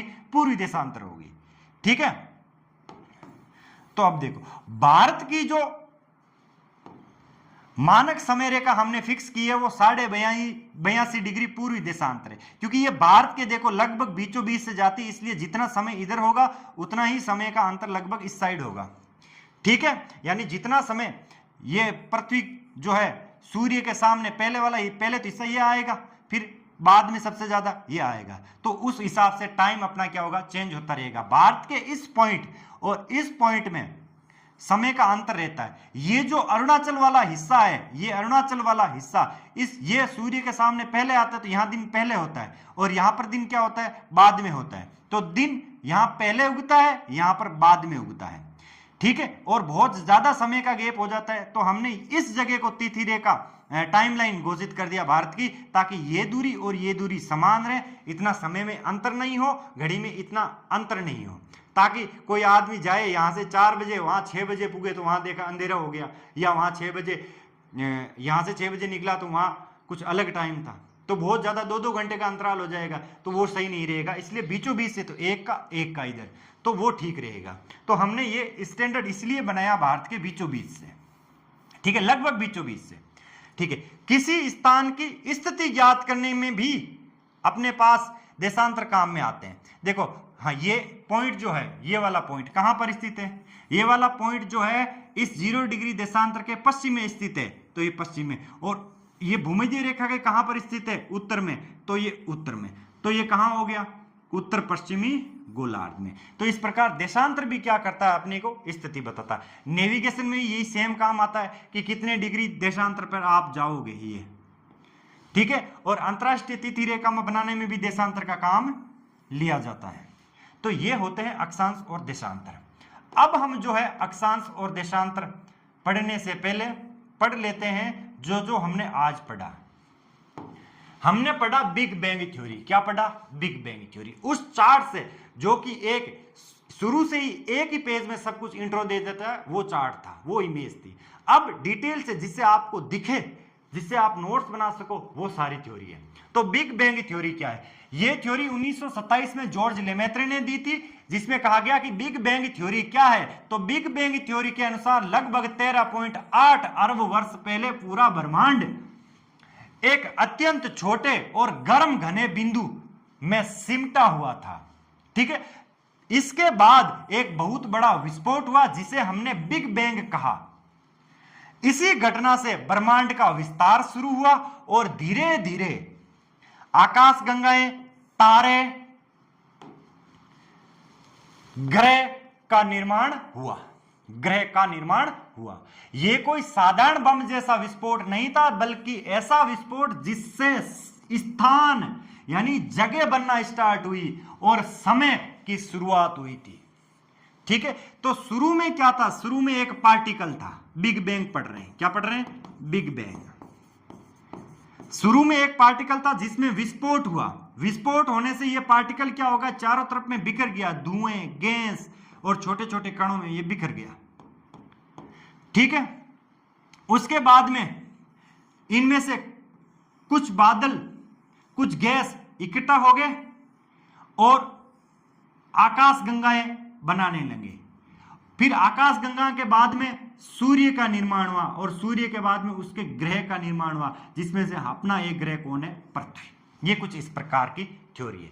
आगे देखो, पृथ्वी की उत्पत्ति कैसे हुई? बिग बैंग थ्योरी के बाद में कहा जाता है कि बिग बैंग के बाद में गैस और धूल के विशाल बादल बने, इनसे आकाशगंगाएं और तारे बनने लगे। सूर्य का निर्माण कैसे हुआ? तो लगभग 4.6 अरब वर्ष पहले गैस और धूल का एक विशाल बादल गुरुत्वाकर्षण बल के कारण सिकुड़ने लगा। इसी प्रक्रिया से सूर्य का निर्माण हुआ। सिकुड़ने के कारण सूर्य का निर्माण हुआ। और ग्रहों का निर्माण कैसा हुआ? सूर्य के चारों ओर बची हुई धूल और गैस घूमते घूमते छोटे छोटे पिंडों में छोटे छोटे पिंडों में बदल गई। वो छोटे छोटे पिंड क्या है? ग्रह हैं, जो सूर्य के चारों ओर हैं। ये पिंड आपस में टकरा करके बड़े पिंड बने और ग्रहों का निर्माण हुआ। इन्हीं ग्रहों में से एक ग्रह क्या है? पृथ्वी है। अब एक चीज ध्यान से सुनना, जॉर्ज लेमेत्रे ने कैसे कह दिया कि ब्रह्मांड फैल रहा है? आप नहीं कह सकते, हम नहीं कह सकते, हमारे दिमाग में ये नहीं सवाल आता कि ब्रह्मांड फैल रहा है। किसने देखा था? उस टाइम तो किसी ने ही नहीं देखा था। आज तो हम टेलीस्कोप ले लेते, देख लेते, वो तो बाद में बने और इन्हीं की मदद से बने। जो पहले थ्योरी थी इन्हीं की मदद से बने, साइंस की जो थ्योरी थी उनकी मदद से बने थे। तो जॉर्ज लेमेत्रे ने ऐसे कैसे सोच लिया कि ब्रह्मांड फैल रहा है? तो जॉर्ज लेमेत्रे ने दो बातें बोली थी कि यह ब्रह्मांड या तो फैल रहा है या सिकुड़ रहा है। ठीक है, तो उसने ऐसा क्यों बोला? क्योंकि न्यूटन ने एक नियम दे दिया था इससे पहले, बहुत पहले न्यूटन ने गुरुत्वाकर्षण का नियम दे दिया था। और गुरुत्वाकर्षण के नियम में कहा, गुरुत्वाकर्षण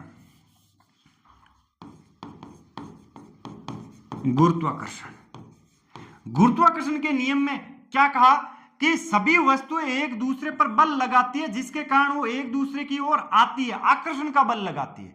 अगर ये एक दूसरे की तरफ आ रही है तो ये ब्रह्मांड सिकुड़ेगा। ठीक है, क्योंकि ब्रह्मांड में वस्तुएं हैं, ग्रह हैं, आकाशगंगा है। ठीक है, या तो ये सिकुड़ेगा या फैलेगा। फैलेगा कैसा? अगर कोई वस्तु यहां पर है तो ये इसको खींचेगी, तो ये इस तरफ जा रही, तो ये क्या हो रहा है? फैल रहा है। तो गुरुत्वाकर्षण के नियम को पढ़ करके, गुरुत्वाकर्षण के नियम को समझ करके इस जॉर्ज लेमेत्रे ने यह कहा था कि ब्रह्मांड फैल रहा है या फिर ब्रह्मांड सिकुड़ रहा है। फिर इस बात कहने के बाद में, यह बात कहने के कुछ टाइम बाद में एक वैज्ञानिक था जिसका नाम है एडविन हब्बल। एडविन हब्बल, उस एडविन हब्बल ने कहा था, देखा था कि आकाशगंगाएं क्या है? आकाशगंगाएं दूर जा रही है, जिससे जॉर्ज लेमेत्रे की बात को पुश मिला और लोग उस थ्योरी की तरफ रिसर्च करने लगे। और आज अपने को सबसे ज्यादा प्रमाण उसी थ्योरी के मिल रहे हैं, बाकी थ्योरियों के प्रमाण नहीं मिल रहे। ठीक है, तो अब हम आगे देखते हैं। तो पृथ्वी की प्रारंभिक अवस्था, पृथ्वी कैसी थी? बहुत गर्म थी, धीरे धीरे ठंडी हुई, जलवाष्प के संघनन से महासागर बने और बाद में जीवन की उत्पत्ति हुई। ठीक है, और फिर बिग बैंग थ्योरी के प्रमाण हमने देख लिए थे। ठीक है, यहां से आप देख लेना। उसके बाद में महाद्वीपीय विस्थापन सिद्धांत, ये किसने दिया था? अल्फ्रेड वेगनर ने 1912 में दिया था, जिसके अनुसार पृथ्वी की प्रारंभिक स्थिति पृथ्वी पर लगभग 71% भाग पानी का था, जिसे महासागर का शुरू में जब पृथ्वी बनी उस पर 71% भाग पानी का था। और 29% भाग जो है स्थल का था। आज पृथ्वी पर पानी है 79% और आज पृथ्वी पर जो स्थल भाग है वो 21% है। ठीक है, ये पहले प्रारंभिक स्थिति जब पृथ्वी बनी थी और उसके बाद में जलवाष्प संघनित होकर बादल बने और बरसात हुए, उस समय की बात है।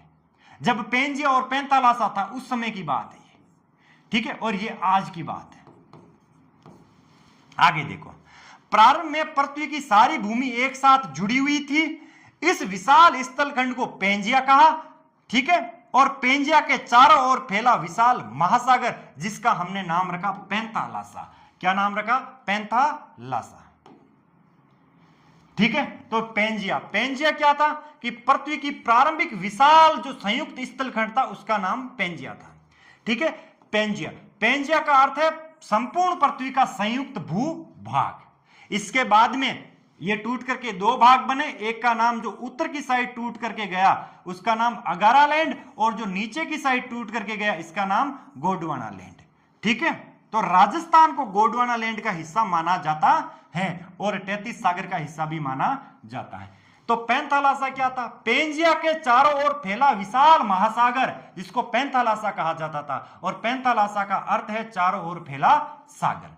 फिर हम पढ़ते हैं 33 सागर। जब अंगारा लैंड और गोंडवाना लैंड के बीच जगह खाली बची, उस जगह में पानी आ गया, उस पानी को बोलते हैं 33 सागर। यह अंगारा लैंड और गोंडवाना लैंड के बीच स्थित था। बाद में इसी क्षेत्र में भूगर्भिक हलचलों से भारत उत्तर दिशा में बढ़ा और हिमालय पर्वत का निर्माण इसी प्रक्रिया से जुड़ा माना जाता है। किस प्रकार हुआ वो मैंने बता दिया। राजस्थान की संरचना एवं अरावली क्षेत्र पर भी इसका प्रभाव पड़ा कि अरावली जो है इसी 33 क्या नाम है, राजस्थान की संरचना एवं अरावली क्षेत्र पर भी इसका प्रभाव पड़ा। जो राजस्थान की संरचना है जिसमें हम देखते हैं कि अरावली पर्वत है, हाड़ौती का पठार है, मरुस्थल है और पूर्वी मैदान है। यह राजस्थान की संरचना है जिसमें 33 सागर से कौन कौन? पूर्वी मैदान और ये अपने मरुस्थल, ये क्या है, ये बने थे। ठीक है, आगे देखो। फिर राजस्थान का निर्माण गोंडवाना लैंड से बने प्राचीन भाग से माना जाता है। गोंडवाना लैंड से अरावली और हाड़ौती का पठार बना। ये राजस्थान के अत्यंत प्राचीन भूभाग माने जाते हैं। 33 सागर, रेगिस्तानी जो क्षेत्र है राजस्थान का वो 33 सागर से बना हुआ माना जाता है। और पूर्वी मैदान है जो नदियों द्वारा लाए गए अवसाद होते हैं मैदान, और नदियां अवसाद कहां पर लेके आई? नदियां अवसाद 33 सागर में लाई, तो 33 सागर से बना हुआ ये पूर्वी मैदान माना जाता है। ठीक है, अब आगे देखो, अक्षांश क्या होते हैं? अक्षांश किसे कहते हैं? भूमध्य रेखा से उत्तर या दक्षिण दिशा में किसी स्थान की कोणीय दूरी को अक्षांश कहते हैं। ठीक है, हमने देख लिया था कि ये भूमध्य रेखा है, हमने फिक्स कर दी। इससे उत्तर की साइड जितना भी आप कोण बनाओगे या दक्षिण की साइड जितना भी कोण बना के आप जाओगे उसको हम बोलते हैं कोणीय दूरी। उस कोणीय दूरी को हमने बोल दिया अक्षांश। इसे डिग्री में मापते हैं। अक्षांश रेखाएं पृथ्वी पर पूर्व पश्चिम दिशा में खींची जाती है, ऐसे इस तरफ खींची जाती है। ठीक है, कुल कितने अक्षांश होते हैं? 90 डिग्री उत्तर में, ठीक है, और 90 डिग्री दक्षिण में। एक भूमध्य रेखा 0 डिग्री, टोटल हो गए 181 अक्षांश। ठीक है, अब आगे देखते हैं प्रमुख अक्षांश कौन कौन से। 0 डिग्री को हम बोलते हैं भूमध्य रेखा, 23.5 डिग्री उत्तर को बोलते हैं कर्क रेखा, 23.5 डिग्री दक्षिण को बोलते हैं मकर रेखा, 66.5 डिग्री उत्तर को बोलते हैं आर्कटिक रेखा। 1 2 3 4, इसमें देखो 1 2 3 4 5, तो अंटार्कटिक वर्त जो है वो भारी नाम है, तो कहां रहेगा? 66.5 डिग्री कहां? दक्षिण में। फिर 90 डिग्री उत्तर को बोलते हैं उत्तरी ध्रुव और 90 डिग्री दक्षिण को बोलते हैं दक्षिणी ध्रुव। ये कुछ अपने को याद रखने हैं। इसके बाद देखो अक्षांश की विशेषता क्या होती है कि ये पूर्व पश्चिम दिशा में खींची जाती है इस प्रकार। ठीक है, सभी अक्षांश रेखाएं एक दूसरे के समांतर होती है। ये 0 डिग्री, ये 1 डिग्री, ये 2 डिग्री, सारे एक दूसरे के क्या होती है? समांतर होती है। ठीक है, भूमध्य रेखा 0 डिग्री सबसे बड़ी अक्षांश है पृथ्वी पर। भूमध्य रेखा सबसे बड़ी अक्षांश है, देखो ये। उसके बाद में आप चाहे उत्तर दिशा में अक्षांश खींचो या दक्षिण दिशा में अक्षांश खींचो, इस भूमध्य रेखा से क्या रहेंगे? छोटे रहेंगे। ठीक है, 1 डिग्री अक्षांश, आप 0 से 1 डिग्री जाओगे तो कितने किलोमीटर चलना पड़ेगा? 111 किलोमीटर चलना पड़ेगा। 1 डिग्री अक्षांश लगभग 111 किलोमीटर के बराबर होता है। अक्षांश कैसे ज्ञात किया जाता है? सूर्य की स्थिति से। सूर्य कितना तिरछा पड़ रहा है, कितने कोण पर पड़ रहा है, तो वो है अपने पास कोणीय दूरी, और कोणीय दूरी को हम क्या बोलते हैं? अक्षांश। ऐसे ही ध्रुव तारा अपने से कितना टेढ़ा है, तो वो भी क्या बता रहा है? कोणीय दूरी बता रहा है। ठीक है, तो ये इंपॉर्टेंट नहीं है कि कैसे ज्ञात किया जाता है। आधुनिक रूप से जीपीएस उपग्रह, डिजिटल मैप, ये भी इंपॉर्टेंट नहीं है। इंपॉर्टेंट ये है अक्षांशों का उपयोग। ठीक है ना, स्थान की स्थिति ज्ञात करने में, ठीक है, किसी स्थान की उत्तर दिशा है या दक्षिण दिशा है ये बताने में अक्षांश का उपयोग किया जाता है। फिर भूमध्य रेखा के पास अधिक गर्मी होती है क्योंकि वहां सूर्य जो है ऐसे ही घूम रहा होता है, 23.5 डिग्री उत्तर और 23.5 डिग्री दक्षिण के बीच में ही घूम रहा होता है, तो वहां ताप ज्यादा होगा, अधिक गर्मी होगी। तो ये हम अक्षांश से बता रहे हैं कि इतने डिग्री अक्षांश और इतने डिग्री अक्षांश तक क्या रहेगा? गर्म एरिया रहेगा। फिर ध्रुव के पास अधिक ठंड होती है, ये भी हम अक्षांश से बताते हैं। ताप कटिबंधों को मैंने आपने बता दिया कि किस प्रकार से ताप कटिबंध होते हैं, तो ठीक है, तो ये भी बता दिया कि 23.5 डिग्री से 66.5 डिग्री समशीतोष्ण कटिबंध कहलाता है, और 23.5 डिग्री उत्तर से 23.5 डिग्री दक्षिण, ये वाला जो एरिया है ये 0 डिग्री है। फिर ये कितना है? 23.5 डिग्री उत्तर नॉर्दर्न लॉन्गिट्यूड, ये 23.5 डिग्री सदर्न लॉन्गिट्यूड। इनके जो बीच का जो एरिया है कटिबंध है, इसका नाम हमने क्या रखा? इसका नाम रखा हमने उष्ण कटिबंध।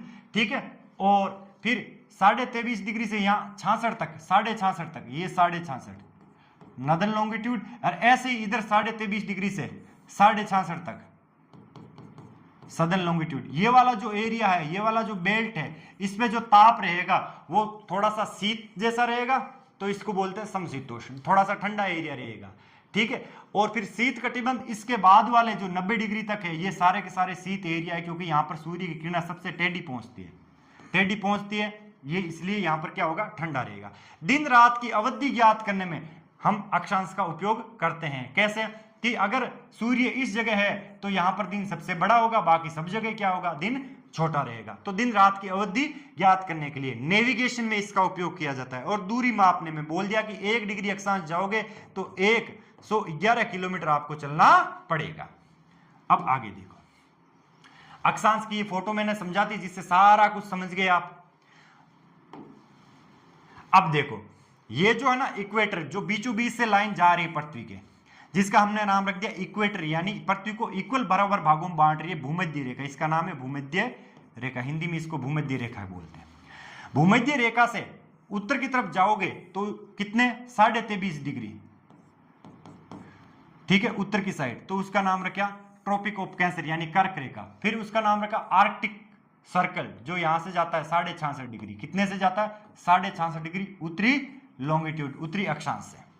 ये अंटार्कटिक, ऐसे ही ये ट्रॉपिक ऑफ कैप्रिकॉर्न, जिसको मकर रेखा बोलते हैं, मकर रेखा,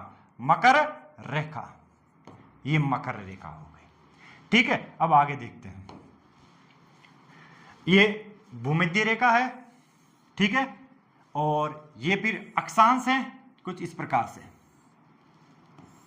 और ये अपनी देशांतर रेखाएं हैं जो उत्तर से दक्षिण की तरफ खींची जा रही है। ठीक है, अगर मैं कोई पॉइंट यहां पर पूछूं, इस जगह, इस पॉइंट की स्थिति क्या है, तो ये पॉइंट 30 डिग्री अक्षांश में स्थित है और कितने डिग्री देशांतर में स्थित है, यहां से हम देख लेंगे कितने डिग्री देशांतर में स्थित है। इस जगह से यहां से ये मेन लाइन खींच लेंगे एक कोई, और यहां से देख लेंगे कितने डिग्री। तो किसी स्थान की स्थिति ज्ञात करने के लिए अक्षांश और देशांतर का उपयोग किया जाता है। और पृथ्वी कुछ इस प्रकार से दिख रही होती है। अगर ग्लोब को हम देखें तो पृथ्वी ग्लोब के ऊपर इस प्रकार से दिख रहा है, ग्लोब इस प्रकार से दिख रहा है, ऐसे ग्रिड लाइन में, ग्रिड सिस्टम में। ठीक है, ग्रिड सिस्टम क्या होता है? जाल होता है, ऐसे ये जाल, इसको ग्रिड बोलते हैं। ठीक है, आगे देखो, उसके बाद में ये भी वही है कि उस ग्लोब को हमने काटा और ऐसे पेज की तरह फैला दिया, तो ये 0 डिग्री देशांतर, ठीक है, जो ब्रिटेन के यहां से ग्रीनविच से जाता है, इसलिए इसको ग्रीनविच रेखा। फिर 0 डिग्री से इधर 180 डिग्री होगा और इधर भी 180 डिग्री होगा। फिर ये जो अपनी भूमध्य रेखा है, कौन सी रेखा? भूमध्य रेखा। भूमध्य रेखा जो है वो 0 डिग्री होती है, कितनी होती है? 0 डिग्री। ठीक है, तो भूमध्य रेखा ये रही, ये 0 डिग्री भूमध्य रेखा, जो भारत, ये भारत है अपना, यहां पर ये भारत, सॉरी भूमध्य रेखा यहां भारत पर नहीं है, भूमध्य रेखा है ये भूमध्य रेखा, ठीक है। इस भूमध्य रेखा के उत्तर में कौन स्थित है? भारत स्थित है, ठीक है। तो ये मैप है जिसको हम पढ़ सकते हैं आसानी से। अब फिर देशांतर क्या है कि देशांतर किसे कहते हैं? ग्रीनविच रेखा 0 डिग्री देशांतर से पूर्व या पश्चिम दिशा में किसी स्थान की कोणीय दूरी को देशांतर कहते हैं। तो देशांतर के लिए हमने एक फिक्स कर ली रेखा जिसका नाम रखे ग्रीनविच रेखा या 0 डिग्री देशांतर। इसके पूर्व में या इसके पश्चिम में आप जितने कोण से जाओगे तो उसको बोलते हैं हम देशांतर, ठीक है। तो इसे डिग्री में मापा जाता है। देशांतर रेखाएं उत्तर ध्रुव से दक्षिण ध्रुव की तरफ खींची जाती है ऐसे, और सभी देशांतर रेखाओं की लंबाई क्या होती है? बराबर होती है। इस प्रकार से कुल कितने देशांतर होते हैं? तो 360 होते हैं, 180 इधर 180 इधर। आगे देखो, ठीक है। 180 देखो, जब हम देशांतर बनाते हैं तो यह है 0 डिग्री, 0 डिग्री के जस्ट पीछे 180 डिग्री, ठीक है। और इधर से 0 डिग्री, इस 0 डिग्री के जस्ट पीछे 180 डिग्री। तो चाहे आप 180 को 2 बार ले लो, 0 को मत लो, क्योंकि 0 और 180 है तो सेम ही ना, 0 और 180 है तो सेम ही। इसीलिए क्या होगा देखो, आप क्या करोगे? 180 इधर इस साइड वाली और 180 इस साइड वाली, और उसमें क्या जोड़ दोगे? 0 डिग्री देशांतर जोड़ दोगे तो कितना करोगे?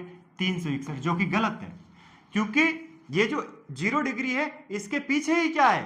180 डिग्री, ठीक है ना। तो इसलिए दोबारा काउंट नहीं हो, 0 को छोड़ देते हैं, ठीक है। तो इसी कारण से अपने पास कितनी हो जाती है? 360 डिग्री, या 360 डिग्री नहीं, 360 देशांतर होते हैं टोटल।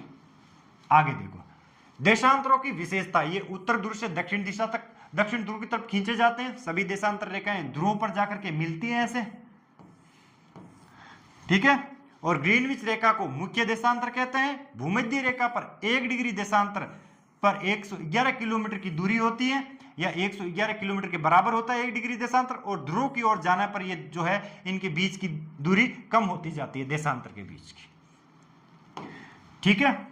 फिर देशांतरों का उपयोग, देशांतरों का उपयोग समय ज्ञात करने में देशांतर का सबसे महत्वपूर्ण उपयोग है समय निर्धारित करने में। फिर यह चीज देखना, इस चीज को 24 घंटे में पृथ्वी कितने डिग्री का कोण बनाती है? 360 डिग्री देशांतर घूम जाती है। 24 घंटे में पृथ्वी कितने डिग्री देशांतर घूम जाती है? 360 डिग्री घूम जाती है। अगर ये हिस्सा पृथ्वी के सामने है तो 24 घंटे में घूम करके ये वाला हिस्सा इस प्रकार से घूम करके ऐसे आकर के ये पृथ्वी के सामने आ जाएगा वापस। तो 24 घंटे में पृथ्वी घूमती है 360 डिग्री देशांतर। तो 1 घंटे में पृथ्वी कितनी घूमती है? 1 घंटे में घूमती है 360 डिग्री बटा 24 देशांतर, जो होता है अपने 15 डिग्री देशांतर के बराबर। तो 1 घंटा किसके बराबर होता है? 15 डिग्री देशांतर। अब देखो 1 घंटे को मैं क्या लिख सकता हूं? 60 मिनट। 1 घंटे को क्या लिख सकता हूं? 60 मिनट। तो 60 मिनट बराबर 15 डिग्री देशांतर, ठीक है। अब थोड़ा सा इसको समझना, आगे समझना। अब 15 को मैं ऐसे भाग दे देता हूं नीचे, तो 60 मिनट बटा 15 बराबर 1 डिग्री देशांतर। 15 आ गया तो पीछे कौन बचेगा? 1 देशांतर, ठीक है। किसी को हम ऐसे लिख सकते हैं, 15 को ऐसे लिख सकते हैं 15 गुणा 1, तो 1 तो सब में गुणा होता है इसलिए 1 लिख दिया, 1 डिग्री। 15 में 60 का भाग दिया तो कितना मिनट आया? 4 मिनट। कितने मिनट आया? 4 मिनट। तो 1 डिग्री जो देशांतर है, 1 डिग्री देशांतर घूमने में कितना टाइम लगेगा पृथ्वी को? 4 मिनट टाइम लगेगा। यही बात यहां पर बोली है कि 1 डिग्री देशांतर किसके बराबर होता है? 4 मिनट के। और 15 डिग्री देशांतर से क्या बनता है? 15 डिग्री देशांतर से 1 घंटा बनता है। और 24 घंटे में 360 डिग्री पृथ्वी घूमती है। मानक समय निर्धारित करने में यह काम में लिया जाता है किसी देश का, हमने बोल दिया भारत का 82.5 डिग्री, 82.5 डिग्री, ठीक है। क्योंकि ये भारत 0 डिग्री के पूर्व में स्थित है, इसलिए ईस्टर्न लॉन्गिट्यूड, ये क्या है, मानक समय रेखा है भारत की। ये देशांतर की सहायता से समय रेखा निर्धारित की जाती है। ठीक है, भारत जो है 82.5 डिग्री पूर्वी देशांतर रेखा को मानक समय रेखा फिक्स किए हुए हैं, और ये यूपी के यानी प्रयागराज के मिर्जापुर के पास से गुजरती है।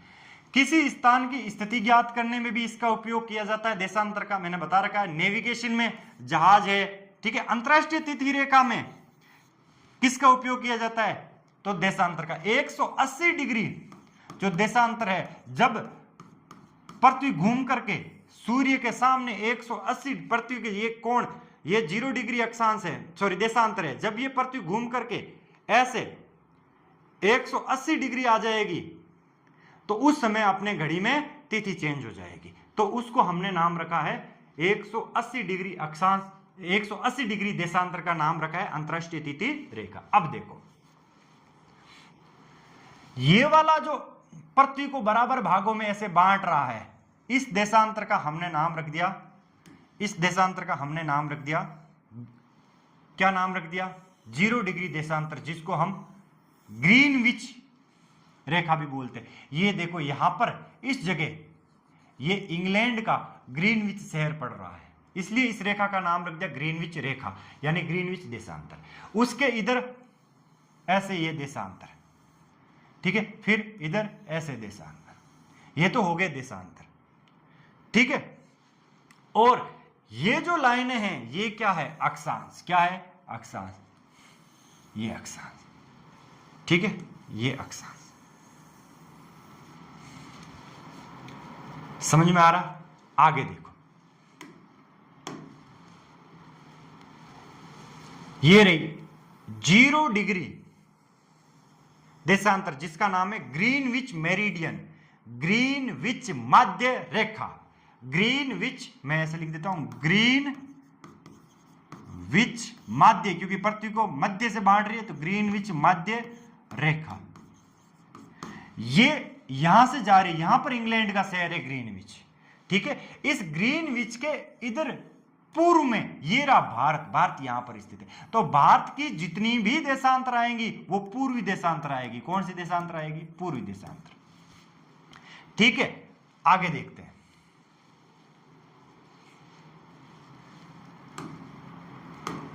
चलो एक चीज और बताता हूं मैं, यहां से अक्षांश और देशांतर को यहां से बता रहा हूं। ये पृथ्वी है, इस पृथ्वी को हमने बीचों बीच से ऐसे काटने वाली रेखा का नाम रख दिया भूमध्य रेखा, ठीक है। इस भूमध्य रेखा से 30 डिग्री का जो कोण बनाएगा, पृथ्वी के सेंटर से भूमध्य रेखा से 30 डिग्री का जो कोण बनाएगा उत्तर की साइड, उसका नाम रख दिया उत्तरी अक्षांश, 30 डिग्री उत्तरी, ये रहा उत्तरी, और अक्षांश तो ये है ही। ऐसे ही 60 डिग्री का जो कोण बनाएगी, चेंज कर लेता हूं पेन, ऐसे ही अगर 60 डिग्री का जो कोण बनाएगी उसका नाम रखेंगे क्या, 60 डिग्री उत्तरी अक्षांश। इसी प्रकार यहां पर रखेंगे 60 डिग्री दक्षिण की तरफ जो कोण बनाएगी उसका नाम रखेंगे 60 डिग्री दक्षिणी अक्षांश। ये कुछ इस प्रकार से अक्षांश है।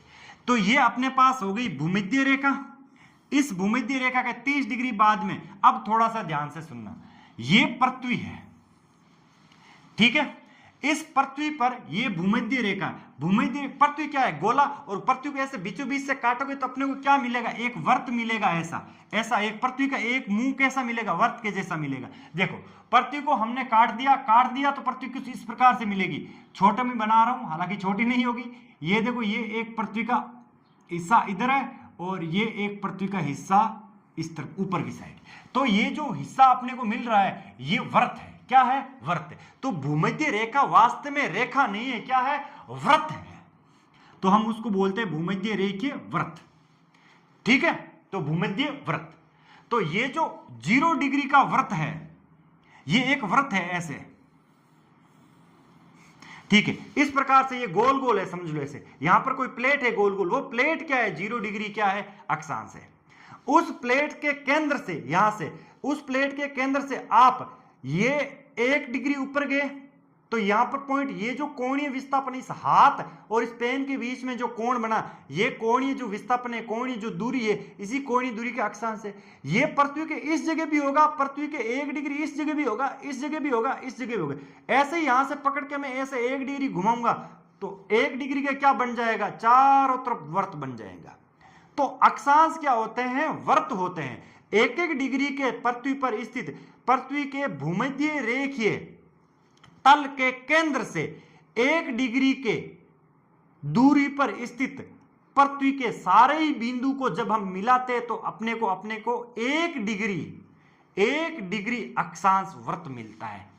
ठीक है, अगर हम पृथ्वी के ऊपर की साइड ये कर रहे हैं तो 1 डिग्री उत्तरी अक्षांश वर्त, और ऐसे ही अगर नीचे की साइड बना रहे हैं तो 1 डिग्री दक्षिणी अक्षांश वर्त। तो ये अपने पास अक्षांश वर्त कुछ इस प्रकार से होते हैं। ठीक है, अच्छा, अब जो देशांतर है उसको सुनो।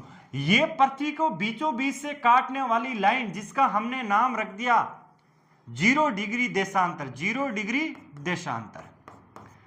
इस 0 डिग्री देशांतर के से जितना ये कोण बनाएगा उस कोण का हमने नाम रख दिया देशांतर। जैसे 15 डिग्री का कोण बनाया तो 15 डिग्री देशांतर, 30 डिग्री का कोण बनाया तो 30 डिग्री देशांतर, 45 डिग्री का कोण बनाया भूमध्य रेखा से तो 45 डिग्री देशांतर। अगर हम पृथ्वी को ऐसे ऊपर से देख रहे हैं तो इस प्रकार से जाल दिख रहा है, ये ध्रुव से जाता हुआ और ये सारी की सारी क्या है, देशांतर। और पृथ्वी को अगर ऐसे काट रहे हैं, काटने पर अपने को ये जो वर्त मिला, इस वर्त के बारे में देखते हैं। इस वर्त के ऊपर स्थित जो बिंदु हैं जिसको हम इसके केंद्र से मिला दें तो यही अपने पास क्या है, देशांतर है। इन बिंदुओं की दूरी यहां से मापेंगे, कौन इस जगह से मापेंगे भाई, 0 डिग्री से मापेंगे। ठीक है, तो ये अपने को अक्षांश और देशांतर समझ में आ गया। और आगे सुनना, देखो इस 3D से आप समझ जाओगे ये क्या है, ये है अपने भूमध्य रेखीय वर्त। ये इस प्रकार से पृथ्वी को बराबर भागों में बांट रहा है। इस भूमध्य रेखीय वर्त का ये जो तल है, इससे ये 1 डिग्री ऊपर उठा तो 1 डिग्री, 2 डिग्री तो 2 डिग्री अक्षांश, 3 डिग्री तो फिर 3 डिग्री अक्षांश। इस प्रकार देखो ये, ठीक है, ये मैं बता रहा हूं देशांतर वाले में, ये देशांतर वाले में ये चीज बता रहा हूं, अक्षांश वाली चीज मैं वहां पर बताऊं तो ज्यादा बढ़िया रहेगा। देखो इधर ये भूमध्य रेखा है, भूमध्य रेखीय वर्त है। इस भूमध्य रेखीय वर्त से आप, ये 0 डिग्री है, क्या है 0 डिग्री पूरा पूरा तल, इससे एक 10 डिग्री का कोण 10 डिग्री अक्षांश, 30 डिग्री का कोण 30 डिग्री अक्षांश, 50 डिग्री का कोण 50 डिग्री अक्षांश, ठीक है, 70 डिग्री का कोण 70 डिग्री अक्षांश और 90 डिग्री का कोण 90 डिग्री अक्षांश। समझ में आ रहा? ठीक है, तो ये भूमध्य रेखा रही। इस भूमध्य रेखा के ऊपर वाले अर्धगोले को नॉर्दर्न हेमिस्फीयर बोलते हैं यानी उत्तरी गोलार्ध, और नीचे वाले आधे गोले को बोलते हैं सदर्न हेमिस्फीयर यानी SH दक्षिणी गोलार्ध। ठीक है, अब देखो, अब मैं बता रहा हूं कि देशांतर जो है वो कैसे खींची जा रही है। ये अपने पढ़ा एक भूमध्य रेखीय वर्त है, क्या, इसको सुनना, ये है भूमध्य रेखीय वर्त, भूमध्य रेखीय वृत्त। इस भूमध्य रेखीय वर्त जो इस प्रकार से बना हुआ है, इस पर एक ऐसा वर्त और रखो ऐसे काटता हुआ, तो ये हो गया 0 डिग्री देशांतर। अब इस 0 डिग्री देशांतर को आप ऐसे घुमाओ, 1 डिग्री 2 डिग्री 3 डिग्री, ये जो बनेंगे ये सारे के सारे क्या है, देशांतर। ये जैसे मान दिया 0 डिग्री देशांतर है, 0 डिग्री देशांतर। ठीक है, इस 0 डिग्री देशांतर से ये वाला कोण 1 डिग्री तो 1 डिग्री का, ये वाला 2 डिग्री 2, ये 3, ये 4, ऐसे घूम करके पूरे वर्त में कितने कोण बने, एक एक के बराबर भाग में तो 360, तो 360 डिग्री देशांतर है। ये भूमध्य रेखा पर बात हो रही है, यहां पर इस भूमध्य रेखा पर। ऐसे ही हम बात करें, भूमध्य रेखीय वर्त हो गए, ऐसे ही हम बात करें 23.5 डिग्री, 23.5 डिग्री है ना, 23.5 डिग्री उत्तरी अक्षांश वर्त की, उस पे हम खींचे तो ये 1 डिग्री वाले पॉइंट सारे, 2 डिग्री वाले, 3 डिग्री वाले, अगर हम इन पॉइंट को मिला दे, पृथ्वी के उत्तरी से लेकर के दक्षिणी ध्रुव जो यहां पर है, इनसे 1-1 डिग्री वाले सबको मिला दे तो अपने कुछ इस प्रकार से बनेंगे। 2-2 डिग्री वाले को मिलाएंगे को इस प्रकार से बनेंगे। जैसे जैसे अपन ध्रुव की तरफ जा रहे हैं तो अपने को पता है ये जो व्रत है कौन से वृत्त, अक्षांशीय वृत्त, ये छोटे होते जा रहे हैं, ये छोटे होते जा रहे हैं। तो इस प्रकार से अपने पास अक्षांश और देशांतर का फॉर्मेशन होता है। ठीक है, तो इस क्लास को अभी यही खत्म करते हैं।